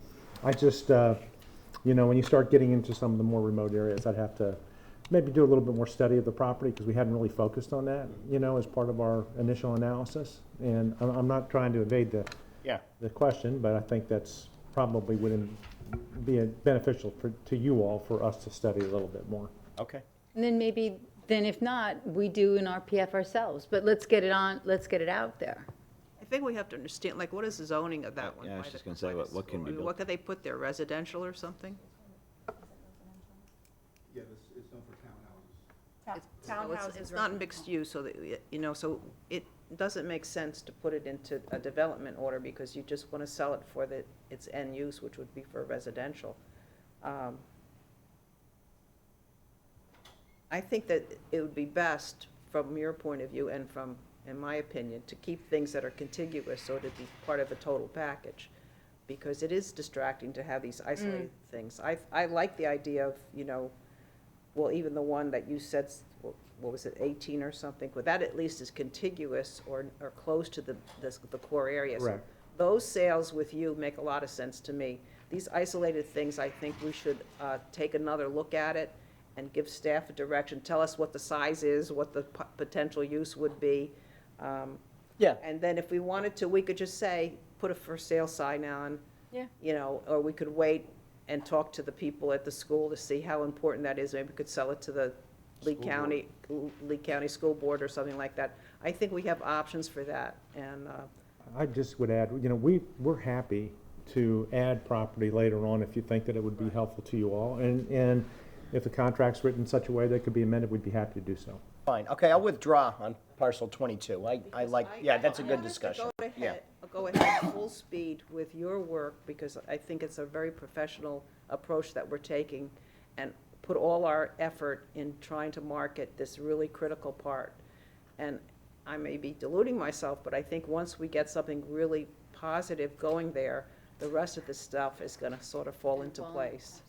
So, that would be my preference. I'm not saying we shouldn't sell these things, I just think let's focus on this, because we want to put this out in January or something. Is that our time frame? It is. So I'd rather you just spend all your time doing all those things and get us a really good RFP, and then we can come back and look at the half dozen or 2 dozen things that are gonna come back, and we'll be pleased. Okay. That's my opinion. Council, I've monopolized enough time here with parcels, but are there other parcels that anybody else is thinking about? Mike, I know you know the area as well as anybody. No, on Terry, I mean, the one that has the house on it that we're renting, I mean, what really are the odds that we need that for something we're gonna do? I think they're fairly low. The more important, if you're gonna expand the I would, sidewalk, would be the 3. two, yeah, 5. Yeah. So I mean, I would say, I think we should sell the house. I mean, I don't think we really need to be in the business of being landlords, just, And, yeah, I agree. but maybe have some stipulation for, right away, in case we need to do sidewalk or something, but. Well, Could we ask Matt to give us a report just on those isolated things, and so he could fill out the comments that he made us? But I agree with that. I think that we should sell the house, and he could see what provisions we could make for widening. And while we're at it, don't we own a house on the corner of Oh, Imperial and. Imperial and Terry? No. No, No, sold it. we have right-of-way in the front, but we sold the house. Okay, We okay, have Okay. drainage in the front, we sold the house. okay. And, I mean, going back to 22, I'd say, just kind of look into it, get an estimate on an appraisal, what it should go for, and find a broker and just put it And up the for school sale. very well may want it. Who knows, right? But- Mosaic may want it. What's that? Mosaic may want it. Mosaic might want it, yeah, right. Just for clarification, so is it kind of the same approach for 4? Or are you talking about 4 being included with CBRE? No, just sale. Yes. The house. And for the house. Not with, so just That- sell. Yeah, I agree. I think we should get some feedback from the staff.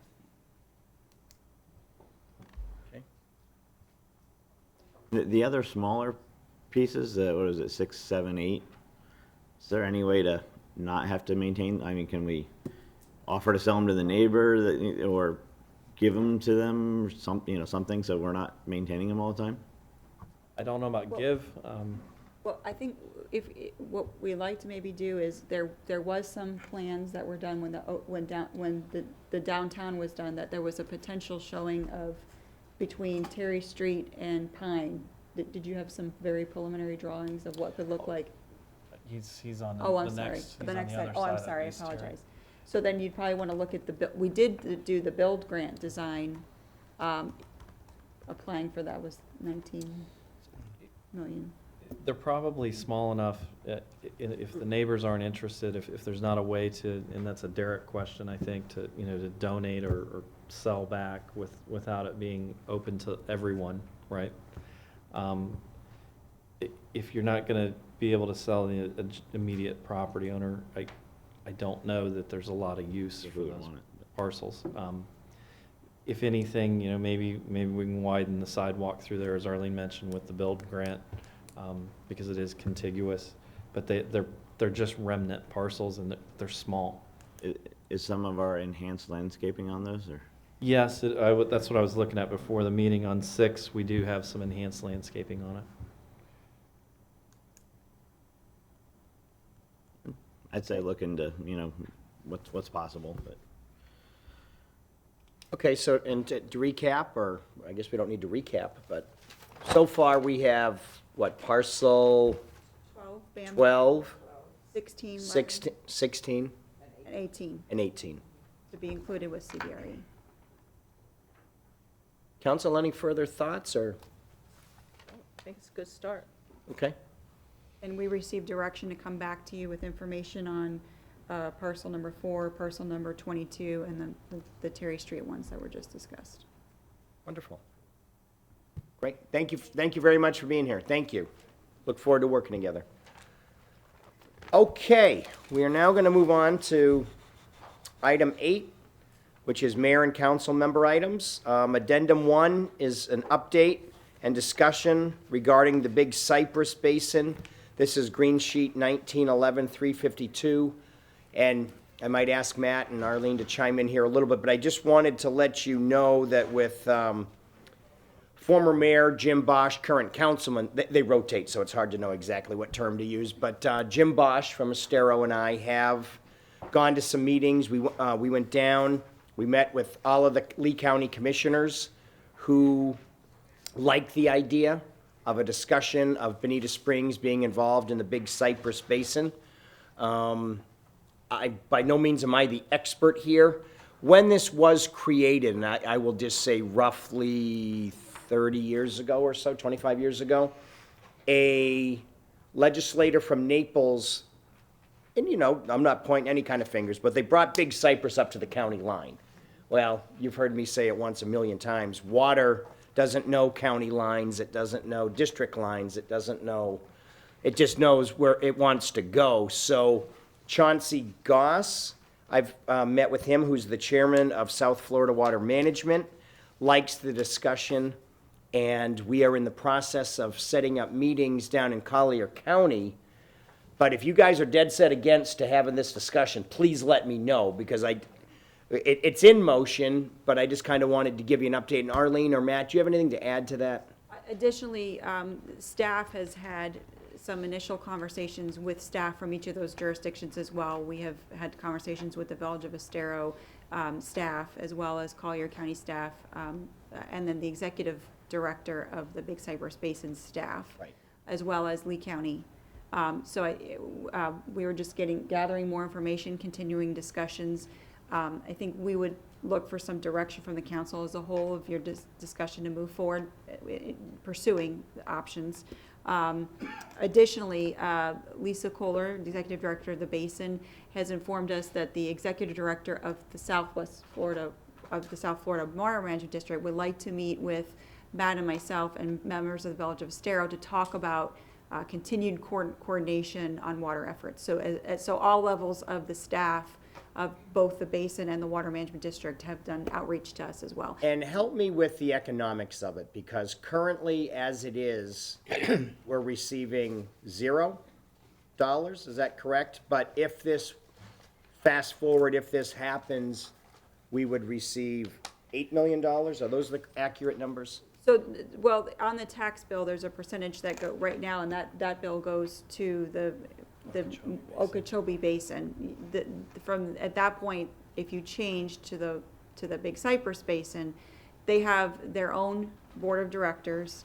They review a preliminary budget themselves. They forward that budget to the executive board for final approval. But you'd be able to access them at the basin board to discuss projects.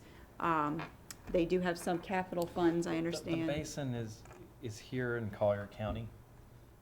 Currently, as a member of the Okeechobee Basin, your support or any assistance that you would get is over out in West Palm Beach through the Water Management District as a whole, out on Rod and Gun Club Road. So if you did join this, one of the immediate benefits is you'd be able to get in your car and not drive 2 hours to talk to folks. You'd be able to deal with them down in Collier County. But just to clarify, I think for our residents is why we're even considering, I mean, I'm in favor of it from what I know about it, but because we're sending our tax money to Okeechobee, and we're very much in favor of all the work that's being done to stop blue-green algae and all the discharges from that. But the infrastructure projects are all directed there. And we are actually in the Big Cypress Basin, so any infrastructures having to do with stormwater management or quality improvements, we would not affect us because we're in a different basin. Isn't that correct? And Mayor, I don't understand this $8 million that you talked. Is that just the access to the infrastructure? I've been in a number of discussions where the bottom line is Lee County and/or Bonita Springs is not getting what the fair share of the money. Right. But in this new district, we would. Well, we would hope to, but I don't know, I don't think it's an there's a couple actual more. transfer of funds.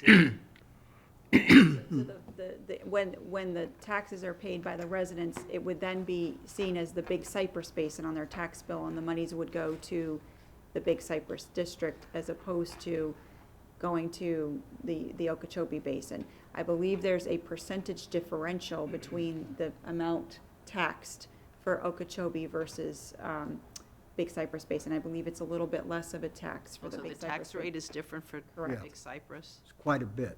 Correct. I think, And is that how we get to those numbers? yeah, but I think the number you're kicking around is probably what we would, if we got in it and you get Estero in it and part of Lee County, that's probably be about 8 million. Probably our part is maybe, we get maybe 3 million or so. Dedicated each That's a year big to number. projects in Bonita Springs, right? But is that the way it works, though? Because they have their own board, why would they, don't they get to decide what they I do with thought, their I money? thought you had to sort of ask for a project, and then they have to decide whether they do it or not, right? Correct. There's a basin board, and they review their budget in Collier County. That's where they meet, in Collier County. They review their budget. They then submit their budget annually to the executive board of the Water Management District. Yeah, Fred? Well, presumably also, if Estero, Bonita, and part of Lee County went in, we would get some representation on the board. Probably the board would get expanded.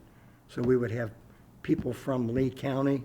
You might have a county commissioner, you might have, could conceivably have somebody from this council or somebody from Bonita Springs, somebody from Estero. All those things have to be determined.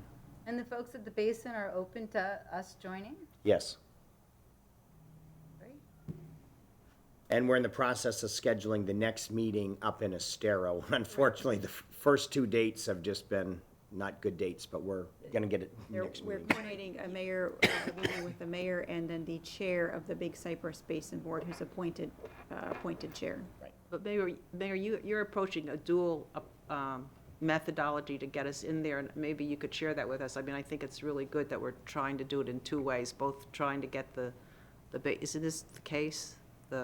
Trying to get the basin board on board, so to speak, but we also can do it a different way through the Yes, legislature. Maybe you it can might be wanna do- done, yes, it can be done at the district level, which is what Chauncey and I, Chairman Goss and I have discussed would be his preferred method. Right.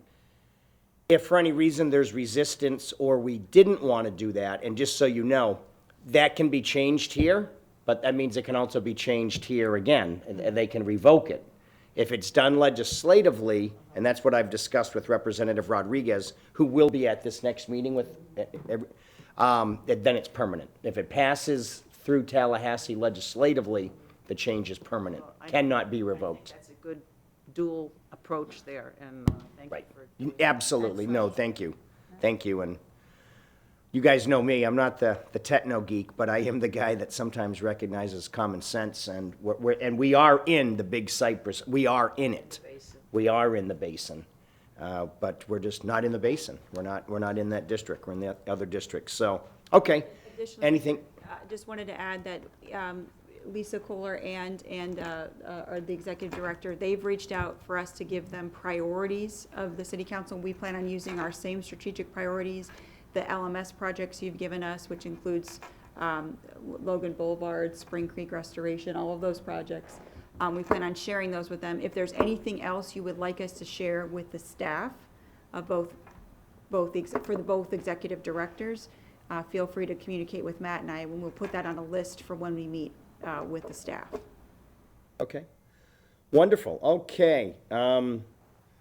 We discussed item A already. Item B, discussion regarding food truck regulations. I brought this forward. This is Green Sheet 1911-334, and, you know, several might be a strong word, but I would say upwards of, over the past couple of years, probably 10 or 12 people, different folks, have asked me about food trucks and where we are. So this is just kind of an update, right? I mean, where are we, where aren't we, or... And where should we go? And where should we go? Exactly. Thank you. I can wrap that up in about another hour and a half. Yeah, there you go. Okay, very good, John. The floor is all yours. As you said, I think it was 2012, 2013, the city passed its first ordinance regarding food trucks. At the time, what we did was we looked at them truly as a temporary use, where you can go to a location for a very short duration of time. The vehicle, the truck would be there during the day, but could not stay overnight, have to go there every morning. We also looked at certain portions of the city where they were not permitted, mainly downtown. And we also did not contemplate the idea of permanent food truck parks. So as a result, we have some trucks that have operated within the city. but not very many, and definitely not as many as some of our other local jurisdictions that maybe have had a little more liberal regulations regarding the subject. Now, the mayor has received some phone calls, I've received some phone calls, I'm sure anybody involved with the city has at least received a passing inquiry as to what can be done and where. There are locations within both Lee and Collier County where not only a single food truck, but in Collier County, I know everybody's used the park that they have down there is an example of a success story and how things can be done permanently. And there's been some thought about doing something like that here and where it could go and how it would operate. Currently, under your existing regulations, that would not happen. We would need to amend this if we wanted to go that direction. And also, if you were looking to have food trucks on a more permanent basis, you would need to make changes. Currently, it is treated very much as a temporary use. Those vehicles can show up in the morning, they go home at night. I believe it's 10 days. I could be off by a couple of days. I think it's 10 days you can stay in a particular location, and you can only be there for a certain number of weeks a year, and you need to keep rotating different locations so that you're not really set up as a restaurant. And some of you are probably asking, why do we take such a drastic view? Well, when this was first considered, there were several restaurant owners, mainly in downtown, that were concerned about the competition with food trucks. They said that from our perspective as brick and mortar owners, we paid impact fees, we maintain facilities, we have staff, and how are we supposed to compete with someone with a much lesser investment that can simply pull up in the morning and go home at night and doesn't have to pay the impact fees or go through the same permitting procedures that we do. And there's some validity with that. There's also some benefit of having a permanent restaurant that you don't have with a food truck.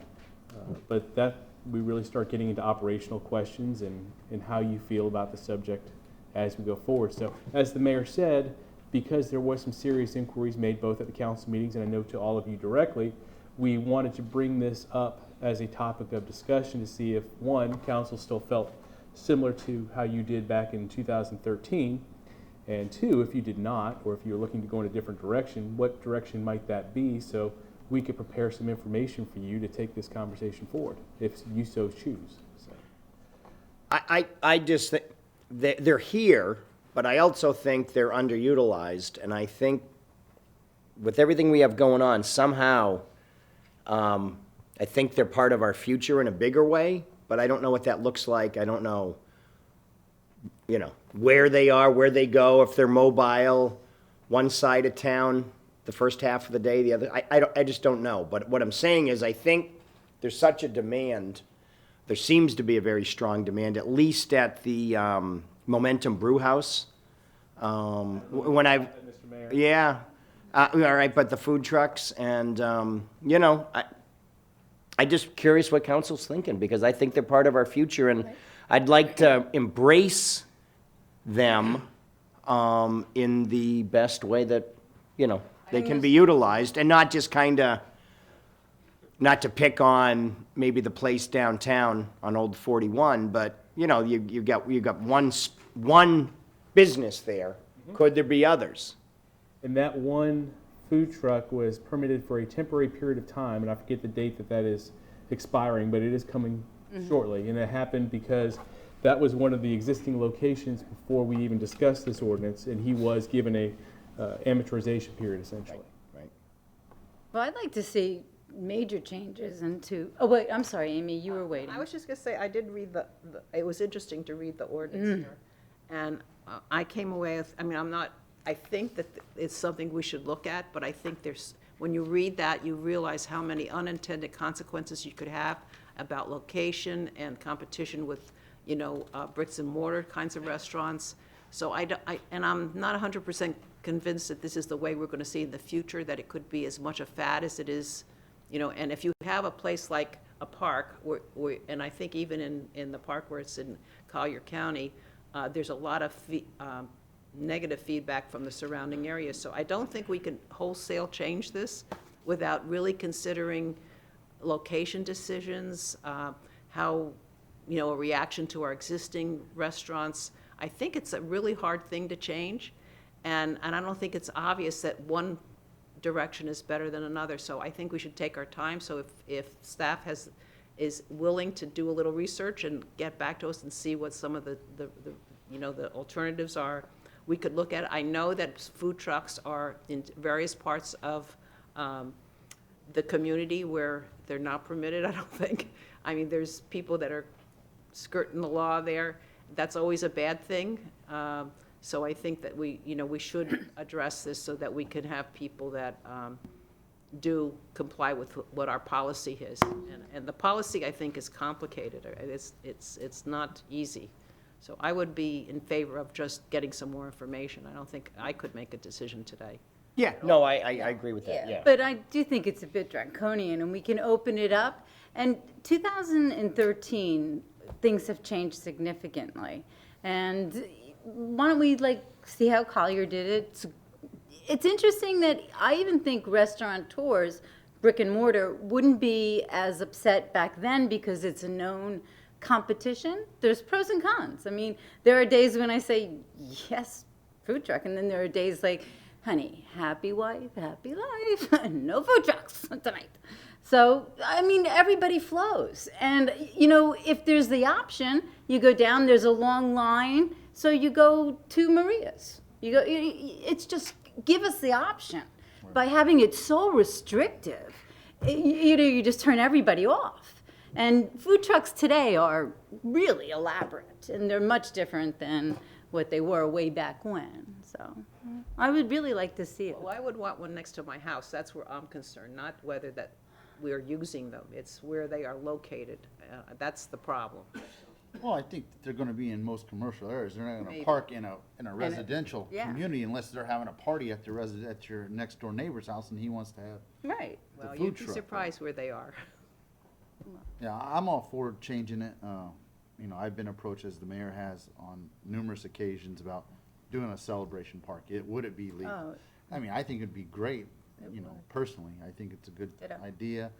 And it brings a certain thing to, let's say, a brewery or another place that doesn't want to do food all the time. Maybe that's not their forte, but now they can bring in another certain element.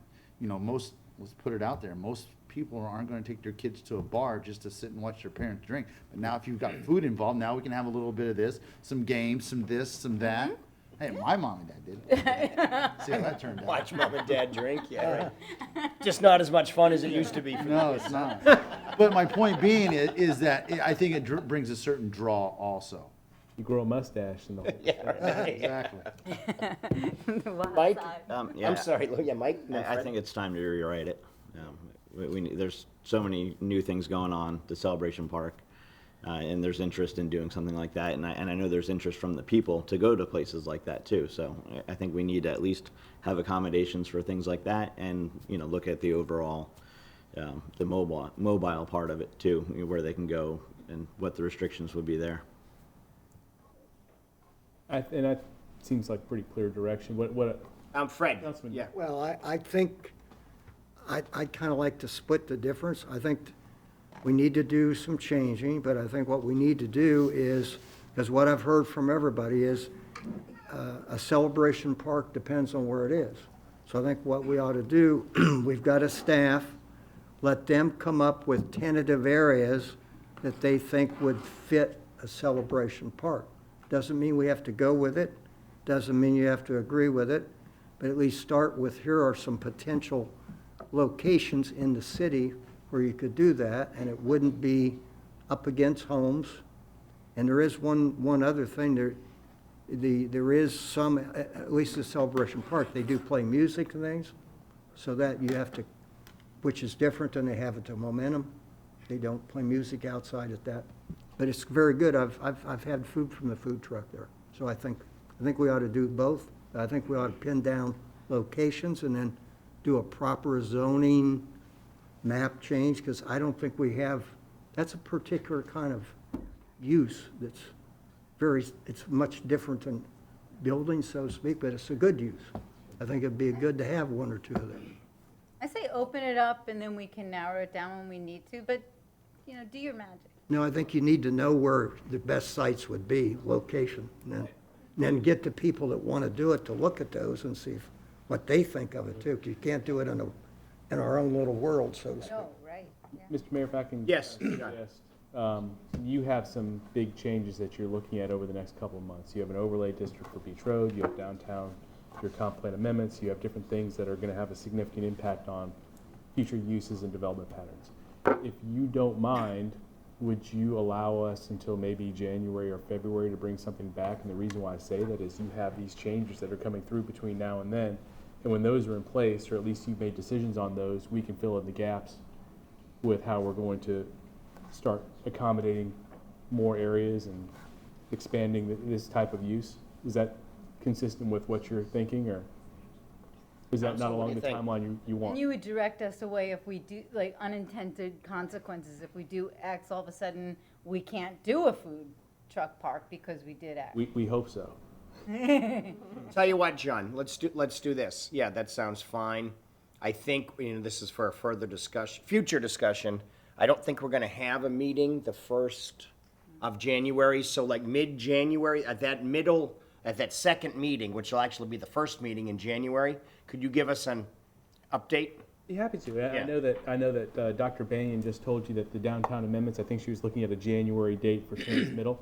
And that's why I said the beginning of February was simply that you'd have that document transmitted, and then the following meeting we can come back. So whether it's that second meeting in January, the first meeting in February, I'm okay either way. You have a little more certainty the first meeting in February, but that's up to you. Yeah, okay, then let's make it, that's perfect. Okay?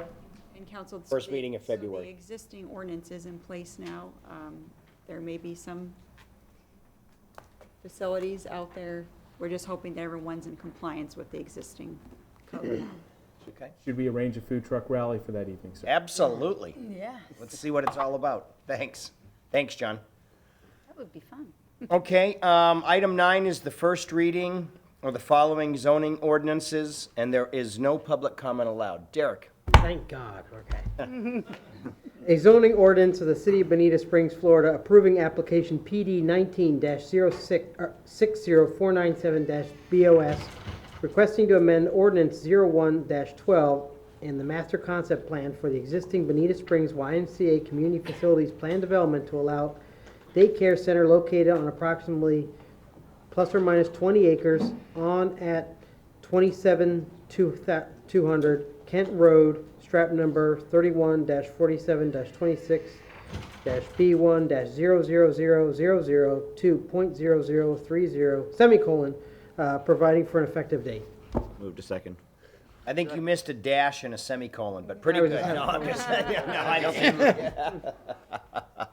Okay, there's been a motion and a second. Further discussion? Roll call, please. Mayor Simmons. Aye. Councilman Gibson. Aye. Councilman Forbes. Aye. Councilwoman Caramba. Aye. Councilman DeWitt. Aye. Councilwoman Carr. Aye. Okay, next ordinance is a zoning ordinance of the city of Bonita Springs, Florida, approving application PD 18-50047-BOS, rezoning approximately 1.5 acres from two-family conservation zoning to residential plan development at 9800 Carolina Street and 27800 Greyhound Alley, strap numbers 34-47-25-B3-00252-002A and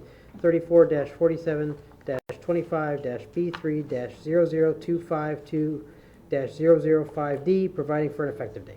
Move to second reading. Second. There's been a motion and a second to move to second reading. Further discussion? Roll call, please. Councilman Gibson. Aye. Councilman Forbes. Aye. Councilwoman Caramba. Aye. Councilman DeWitt. Aye. Councilwoman Carr. Aye. Mayor Simmons. All right. Okay, the next item is first reading of an ordinance with public comment, and this is an ordinance of the city of Bonita Springs amending the Bonita Springs Land Development Code, Chapters 3, Development Standards, and 4, Zoning related to development and construction, surface water management, and drainage, amending Section 3-1-136, additional required submittals, amending Section 3-1-193, final inspection and certification of compliance, and amending Section 4-2224, clearing, grading, or filling land, provide for conflicts of law, severability, codification, scrivener's errors, modifications that may arise from consideration of public hearing, and an effective date. Move to second reading.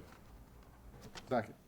There's been a motion and a second to move to second reading? You are taking, this one is a public hearing because it may Yes. affect listed. Okay, is there further discussion on the council before I open it up for public comment? Members of the public that would like to speak on this item? Okay, seeing none, roll call, please. Councilman Gibson. Aye. Councilman Forbes. Aye. Councilman Corumba. Aye. Councilman DeWitt. Aye. Councilwoman Carr. Aye. Mayor Simmons. Aye.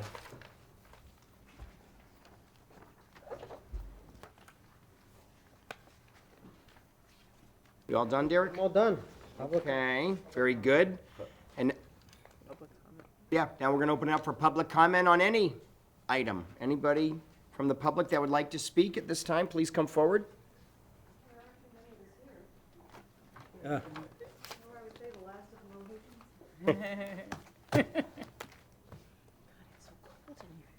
Good evening, Welcome. everyone. Yes, for the record, Kathy McGrath. And first of all, I want to remind you, tomorrow night is the gala for the 6th Annual Short Film Fest. And it's the Prado Theater at 6 o'clock. It's always a beautiful evening, red carpet and all the fun. And we had 45 entries this year. So the one thing, in case you haven't heard, we had planned originally to have 2 galas because we had a lot of younger ones entering. So we were going to have their very own gala on Saturday. But as it turns out, there weren't any. Now, we do have some under 18, and they're very, very talented. So that's one. And the other thing I want to remind you is that 4 weeks from yesterday is Holiday in the Park. And I noticed decorator trucks were up there all getting ready to decorate the park, and we all know how great that is. And the other comment I want to make now, when you were just having this big discussion about the Cypress Basin and Okeechobee Basin, there's no doubt in any of our minds that Bonita and Lee County has always been a donor city, and not only for the Okeechobee Basin, we're like the tail of the dog there. And I've been in Bonita long enough, I don't know if any here remember, but I know it was Mary Ellen Hawkins in Naples, very smart woman who realized that they weren't getting the benefits they should, and she's the one that pushed and they got the big Cypress Basin. And you're absolutely right. Physically, we are the big Cypress Basin.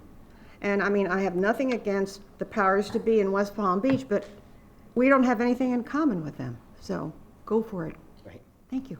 Right. Thank you very much. Other members of the public that would like to speak? Okay, seeing none. City attorney's items. Derek, do you have anything else? I do have some items for you. I would like to request your advice regarding potential settlement issues relating to 2 cases. And so I'm asking to set a executive session Tuesday at 8 a.m., each for half an hour on 2 matters. First is the BG Mine versus City of Bonita Springs, cases number 17-000381, 17-CA004036, 18-CA003465, 18-CA00617. Those are all in the 20th Judicial Circuit. And First District Court of Appeals 1D19-1403. The other case I would like your to seek your advice regarding settlement negotiations is WCI Communities LLC and WCI Communities Inc. versus City of Bonita Springs, case number 17-CA-3966, 20th Judicial Circuit. Also, I'd like to set that for 8 or 8:30. Neither should take more than half an hour to discuss final terms. I have asked also for Debbie to set up a special meeting if either of those 2 cases require any action. At this time, I don't have anything to provide on that or to put on the agenda, but I would be looking for that to also be on the 12th at about 9 a.m. should we need to take any action on either of those 2 cases. Okay. And that's it. And that works for everybody. I guess that's been pre-checked. That's our time and date. Majority Okay, works. dynamite. Okay. I'm going to be on the phone. Okay. I have a Horizon Council strategic planning from 9 to 4. Okay. But I'm going to be driving and I'm going to be on the phone. Okay. Okay, great. Okay. Dynamite. Derek, anything else? Nope, I have nothing else. Okay, city manager's item. Arlene.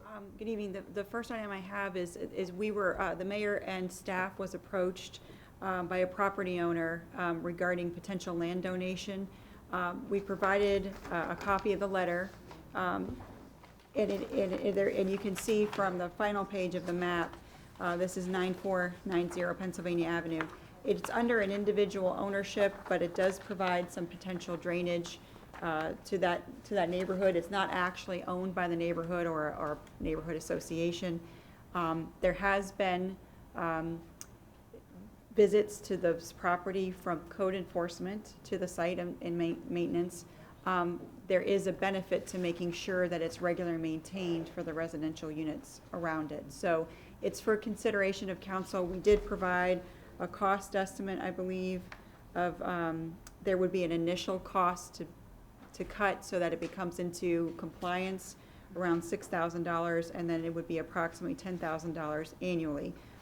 As we said, it's a choice of the council, but it can provide a better sustainable opportunity to the residents around there who don't have ownership in the parcel now. It's a for your consideration. Okay, council, what are your thoughts? I think, Go ahead. no, I think it's a great idea. And maybe we could figure out a way to do a fundraiser to sort of offset the 10,000 monthly, annually, that it will cost the city to maintain. Isn't that what you said it would cost? Yes, so there's initial, to get it into compliance so it's properly functioning, there'll be $6,000, and then after that, annually be Those are $10,000. those are guesstimates, but it's got tall grass on it right now, and it's But they have a very pretty picture here about, but we're just gonna maintain it like with grass and cut it down, or is that what? They provided. They would be correct. the plan. I mean, there wouldn't be parking or any of this stuff that's in this. It's an FPL power line easement, so you would, if you did any sort of thing beyond what's currently there, you would need to get their concurrence. So, you know, you can plan, but you would need to pursue that. It has a retention pond on it. So the neighborhood of Pelican Ridge's stormwater passes into that property and then on out into the Pennsylvania Avenue right-of-way. So if it's not in a maintained condition, it negatively impacts the drainage of the Pelican Ridge neighborhood. So from a water management point of view, it's beneficial for the city to agree to this, even though it sort of annoys me that these people, if I'm reading between the lines here, that they're trying to get from under some neighborhood services citations because they're not taking care of the properties. Isn't that the case? They currently are under the process of Right. code enforcement. So we're going to take a burden from the property owner, but it is a benefit to the city. So I'd be in favor of this. Maybe we could get the owner to do a little bit of the cleanup first. We've been trying. We'll see. Okay. The issue is the adjacent property owners don't have the Yeah. opportunity. So it's his neighbors are suffering because he's not doing what is supposed to be done, and we don't want to risk that they get in trouble. So I'm in favor of it, even though it's, like, a lot of these things are hard to stomach, I mean, that way. Well, and that's kind of where I'm at right now. I mean, Mr. Mayor, you brought up, and even Mike brought up, you know, we had two little parcels on Terry Street that we own, and we're looking to give away, give back to the property owners, and here we are getting ready to accept it with a cost added. You know, I guess my fear is what's next, that the next neighborhood comes in and says, hey, we don't want to maintain it. You guys take it, now you have to maintain it under the guise of stormwater management, which is great. I'm all for stormwater management, up until the point that it's gonna cost us extra money when a subdivision or whomever now doesn't wanna take care of it. But we say no, and we enforce the codes. Well, and that's kind of where I'm at. We say no, and we enforce it. They've got to take care of it, and, you know, I don't know. I don't know. It just seems to me, 1 minute, we're looking to give away 3 parcels along Terry Street because we don't want to have to maintain it. We don't have to do this. Now we're going to take on 4+ acres because they're not maintaining it. Somebody's now going to have to maintain it. Right. Who owns the property? I mean, is A it like, developer. is it an individual person, or, I mean, it's not the neighbors, that's what you said. Correct. Well, let me ask you this way, and because I don't know the answer, so obviously I'm asking. Sometimes you say things and you know the answer, but I don't know the answer. Could we accept it and then sell it? How does that work? The property is burdened by an FPL easement. So Yeah. Some of the So it's not things a we would market. normally do, like potentially foreclose on it, things like that, is not going to happen. You know, but we have other properties like the soccer fields that are in FPL easements that we find useful activities for. So, you know, it's a policy decision whether you want to continue to use code enforcement to try and obtain compliance. or do you want to try and find some other use for the property, given the fact that they wish to donate it? Mike and then Fred. Well, I know my constituents right next door would be very happy if we took over this, because I've been out there before with complaints of rodents and stuff coming from that that area, because there's just piles of debris and stuff back there from time to time. But I'm also with Greg. You know, it's why are we kind of rewarding, you know, bad behavior? I would say, I obviously they want to give it to us so they don't have to pay, but I think at a minimum the initial cleaning should be kind of taken care of by them, because that's what they're trying to get out of, is, you know, maintaining it. And obviously, if it was worth anything, they would Oh sell yeah, it. with FP&L power lines going over it, you can't really build anything on it except for, you know, parks and stuff. But to anybody else, it's really not worth anything. Fred? Well, the initial cleaning it up is what, 6, but then you're estimating about 10 grand a year to maintain it, or whatever you want to Those say. are off the cuff. So is it possible that we would take it and clean it up and then give it to the whole neighborhood and let them maintain it? Because they're the ones that are getting the benefit out of the land. They can play on it, whatever they want to do, and keep it clean and mowed and keep the exotics. Is that a feasible thing? Is that a feasible path? I'm sorry, I didn't hear. I was. To get the, if there's an association, to get them to agree to maintain it? Yeah, after we clean it up, we put the 6 grand in. I'm And not then- aware that there's an association. I don't know how you could compel That's what a maintenance responsibility onto them. I just look at unintended consequences, because I know along Yeah. Terry Street, let's go in my neighborhood, that whole area between the property owners and the sidewalk looks exactly like this. So can we donate that and have you guys clean it up, make it look nice? I'm just saying. No, I'm- I know, I mean, understand, that's I know I'm saying. exactly what you're saying. And Right. I understand it's for, and I'm looking at the aerial footage of it, you know, it abuts Hacienda Village. Hacienda Village is taking care of their side of it, which was right next to the power line grades. And I happen to know people who lived on Pollard Circle who took care of their backyard and made it look nice and took care of it. I'm just saying, there's a will, there's a way. I mean, I'll do it because of stormwater management, but I don't like it. Could we put a bioreactor on the outlet of that pond eventually? It's probably possible, sure. Then you could get some credits, once we get the credits established with DEP.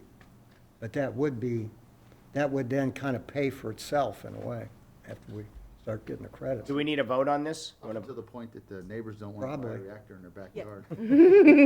Yes, we'd be looking for direction whether or not you'd like to accept the land donation or not. Council, what's your pleasure? I assume there's some fines on this, you know. What are the fines total? Yeah, how much are they? Have they been? They haven't been imposed yet. They would be coming at, if we did move forward with the land donation, it would be on the next hearing, is that correct? Next hearing is January. January. They haven't been fined? They've been noticed, correct? They've been noticed? For how much? They're not running yet. It has to be. It's accruing. Accruing. So, but like, what are we talking? Do we have any idea? No?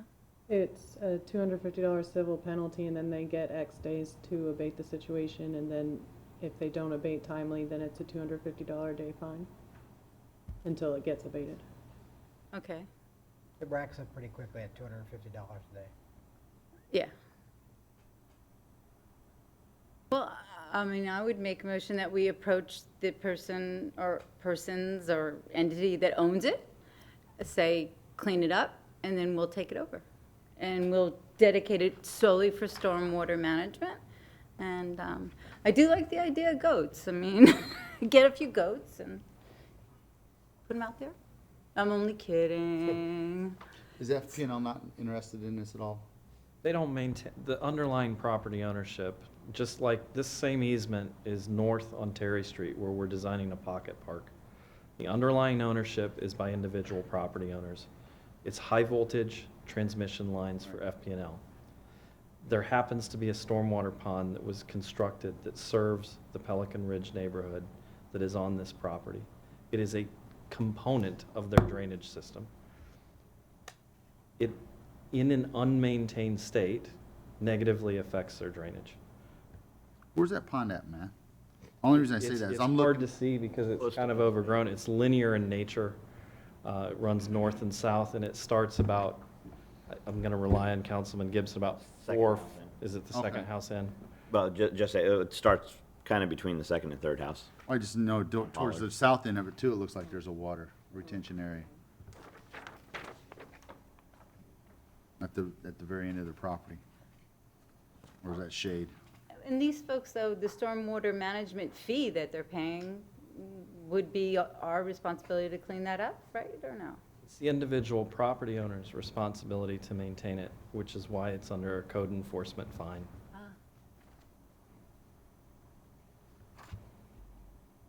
Is there a motion or a? Hang tight, bring it back for further discussion? I think we don't- should start fining. We have a both. Move it to the, There's a process for finding. yeah, so, It's moving forward to that. But I think that is why they're offering it to you. Right. They're fully aware and fully intend to. but what other choice do they have? They can't sell it. At the same point, this is not a piece of property that is in use. Right. So what's their incentive to pay the fines? They won't pay the. Fines will continue to accrue, and if we want to try and foreclose with an FPL easement and get it tied up in litigation over that. Right. So it's a sort of situation where everybody's not getting something. The advantage is that we could work on the stormwater I'll for make a those motion, neighbors. we accept it, because otherwise we're gonna incur labor, or not Yeah. labor, but lawyer fees and attorney fees down in the future. Yeah, I And say. it's gonna waste Tony's time at neighborhood services. Is there any unpaid taxes due on that property? No? No, you- All right, well, there's been a motion and a second. Yeah, there's been a motion and a second, but for discussion, do we know if there's unpaid taxes? There may be some unpaid taxes or anything like that's what I would say is a condition of this, is that we're accepting with no. With no liens or tax any liability, right. liability on it. Yes, yes, very important, yes. So at least I'll then amend my motion to that. the owner would have to meet us somewhere on that. Okay. Okay, been a motion and a second, is there further discussion? Roll call, please. Councilman Forbes, What did he say? Aye, he said. Councilwoman Caramba, Aye. Councilman DeWitt, Aye. Councilwoman Carr. Aye. Mayor Simmons. Aye. Councilman Gibson. Aye. Okay, Arlene? Sorry for belaboring that, sir. No. Important discussion, important discussion. But I agree that as we are continuing the staff's process, I would like to bring back, right in the beginning of January, another update to you all on the staff's initiative. As you know, we're going section by section of the city, examining all environmental permits and stormwater, and whether or not they're in compliance with not only our codes, but as well as their water management permits. There are gonna be more opportunities that we're gonna have these conversations regarding, I'm sure. Arlene, I think at one time you said that we might need some kind of regulation so we could put teeth to anything where these entities are not doing their thing. I mean, is that what you're gonna bring Yes, we're forward to us? gonna have to have discussions about at what level the enforcement will continue, especially when we have a defunct homeowners association, or we find that there's an unorganized property assemblage. These are conversations we have to have when we can't have a direct property owner to go to, how we're going to develop that, and at what point we can then retroact some of these decisions that were made even when we were, before we were the city, Lee County, there were some regulations provided that aren't meeting our current standards. Thank you. Okay, The next item I have is the discussion of the January 1st, as it's a federal holiday. We wanted to discuss with council, so there was plenty of adequate notice to the public regarding that meeting. The council's pleasure on that. I'd like to make a motion that we just, let me see, workload, and of course, time-wise, should we look at that next week, or do we believe the 15th would be okay? Well, we're comfortable if staff if the council wanted to cancel the meeting and then we had an item that came in between regular scheduled meeting in January, we would notify you ahead of time about sending a special meeting if there was something time pressing. Okay. We could do that, but with the holidays and everything else, we're so close to that next meeting in January. Unless there was something that was of urgency, then we could ask for a special meeting. Okay, I'll make a motion that we cancel the January 1st meeting and just proceed to January 15th. Second. There's been a motion and a second. Is there further discussion? Roll call, please. Councilwoman Carumba? Aye. Councilman DeWitt? I'm gonna vote no since I yelled at Tommy Doyle for taking holidays. There you go. Right, fair enough. Councilwoman Carr? Aye. Mayor Simmons? Aye.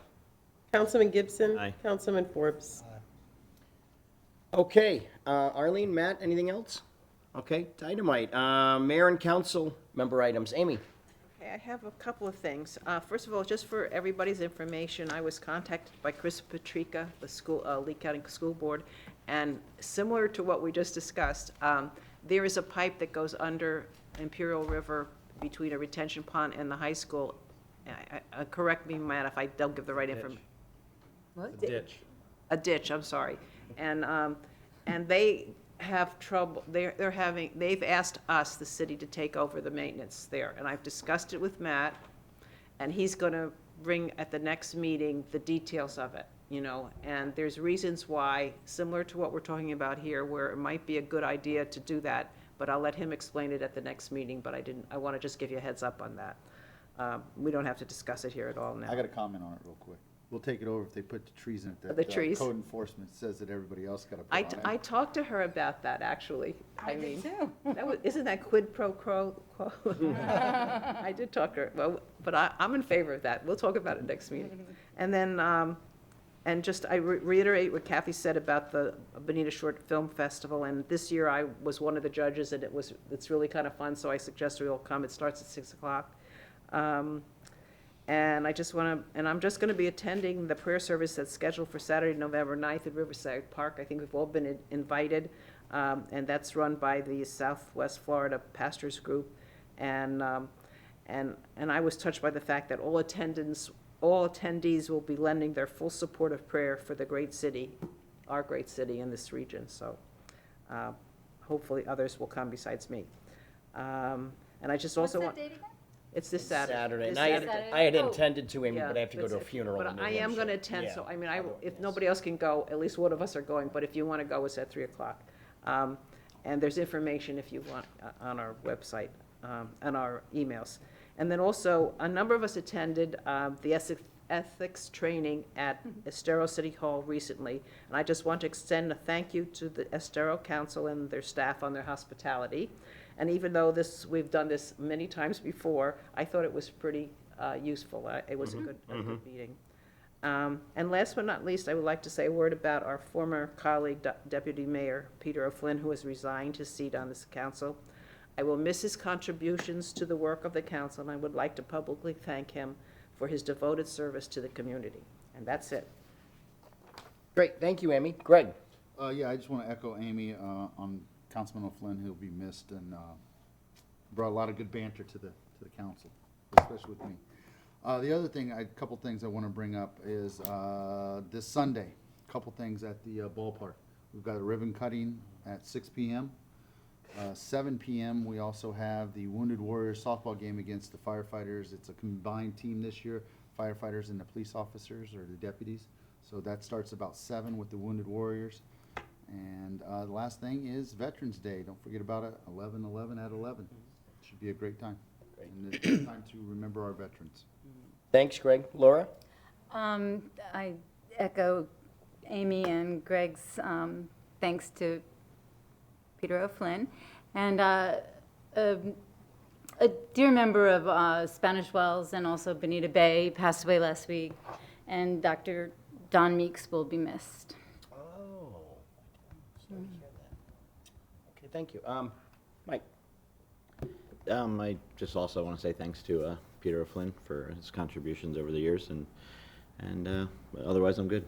Thanks. Fred? Yeah, I want to thank Peter O'Flynn for his services too. Bring you up to date on the fly-in that I participated in I think it was the 21st, I flew into Washington and flew out on the 24th. It was really very good. Now, one thing that I want to meet with Arlene and Matt about, and probably Ellie, is that we had a briefing at the White House, and it was all on Homeland Security primarily, but HUD, and they were going through all the different kind of grants, and they even have something called a Economic Opportunity Zone. And I asked a key question, I think it was, I said, is there any limit as to how small one can be? And no, there's no limit either as to small or how big. And so I think we want to pursue getting more information on this stuff, because there's a lot more opportunities than I think we're aware of.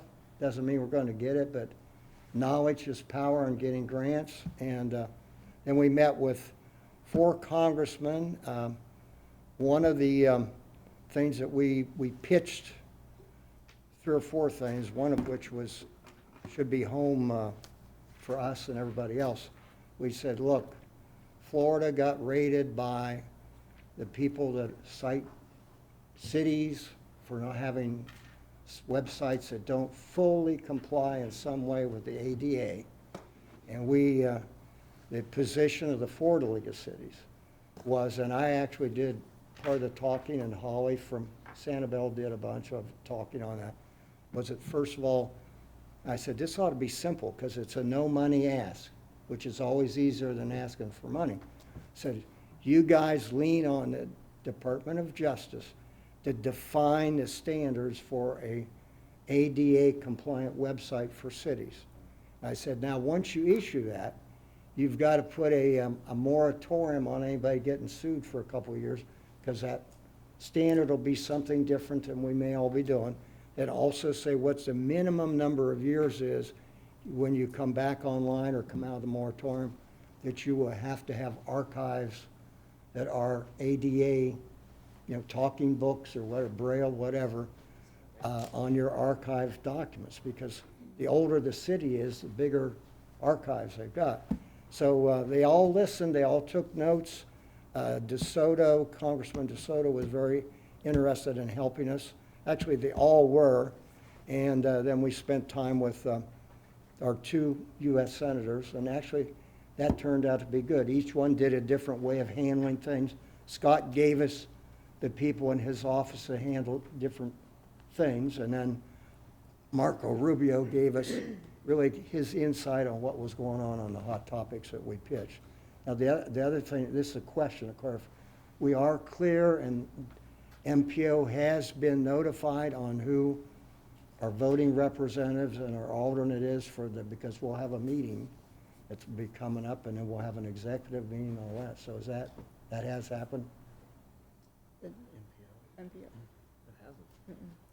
Well, we haven't selected an Well, I thought alternate, the so- last meeting it was kind of, Laura We was just gonna- threw it out, but we can, if that's what, our next meeting, we can do it. And I was going to say, Fred, do you have any more comments? That's it. Because I was going to, no, that's fine, because what I was going to start off by saying is that at the next meeting, I'd like to green sheet for the MPO, and I'd like to green sheet choosing a new deputy mayor at our next meeting, if we could do that.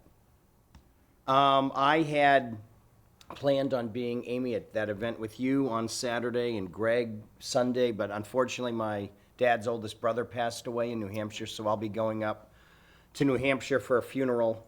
So I am sorry that I won't be with folks this weekend on Veterans Day, but please get out. There's a number of events, and get involved. And I certainly want to thank Councilman Peter O'Flynn for his service. I want to read a statement just because I was offered the opportunity with a local newspaper to give some reaction on the resignation, but not one word was printed. So I'm just going to read it here so that people can hear it. If it's not going to be printed in the newspaper, I'm not really sure why I was approached for a comment. However, be that as it may, this is what I had to say. I was certainly surprised when I first learned of Councilman Peter O'Flynn's District 4 resignation. He assured me that it was not for health reasons, which was the best news of all. Moving forward, based on his decision, I have asked my team to green sheet this item for discussion at our next city council meeting for further discussion. I wish Peter all of my very best as he enters the next chapter of his life. So thank you for your service, former Councilman O'Flynn. Council, anything else? Okay. Approval of the minutes for October 16th and October 23rd. So, yes, Arlene? I have one item after. Go ahead. I just wanted to let everyone know that I neglected my comments to make sure everyone is fully aware that we have been selected by DEP for our first site visit, or DEO for our first site visit for the buyout program. So staff will be working through that process starting November 19th for I think we booked out the week for them. We're gonna have all our files on record for them to examine. We might be beginning the process we'll be walking around the neighborhood as well.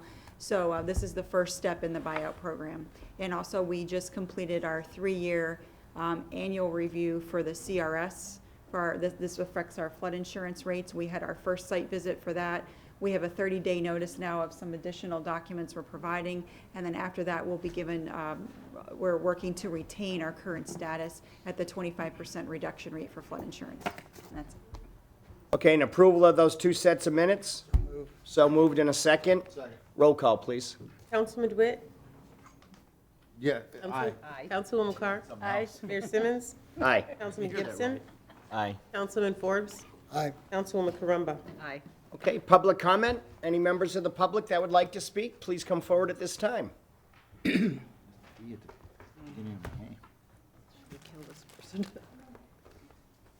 Ben, how are you? Hi, like you are, Ben Hershenson. A couple of questions.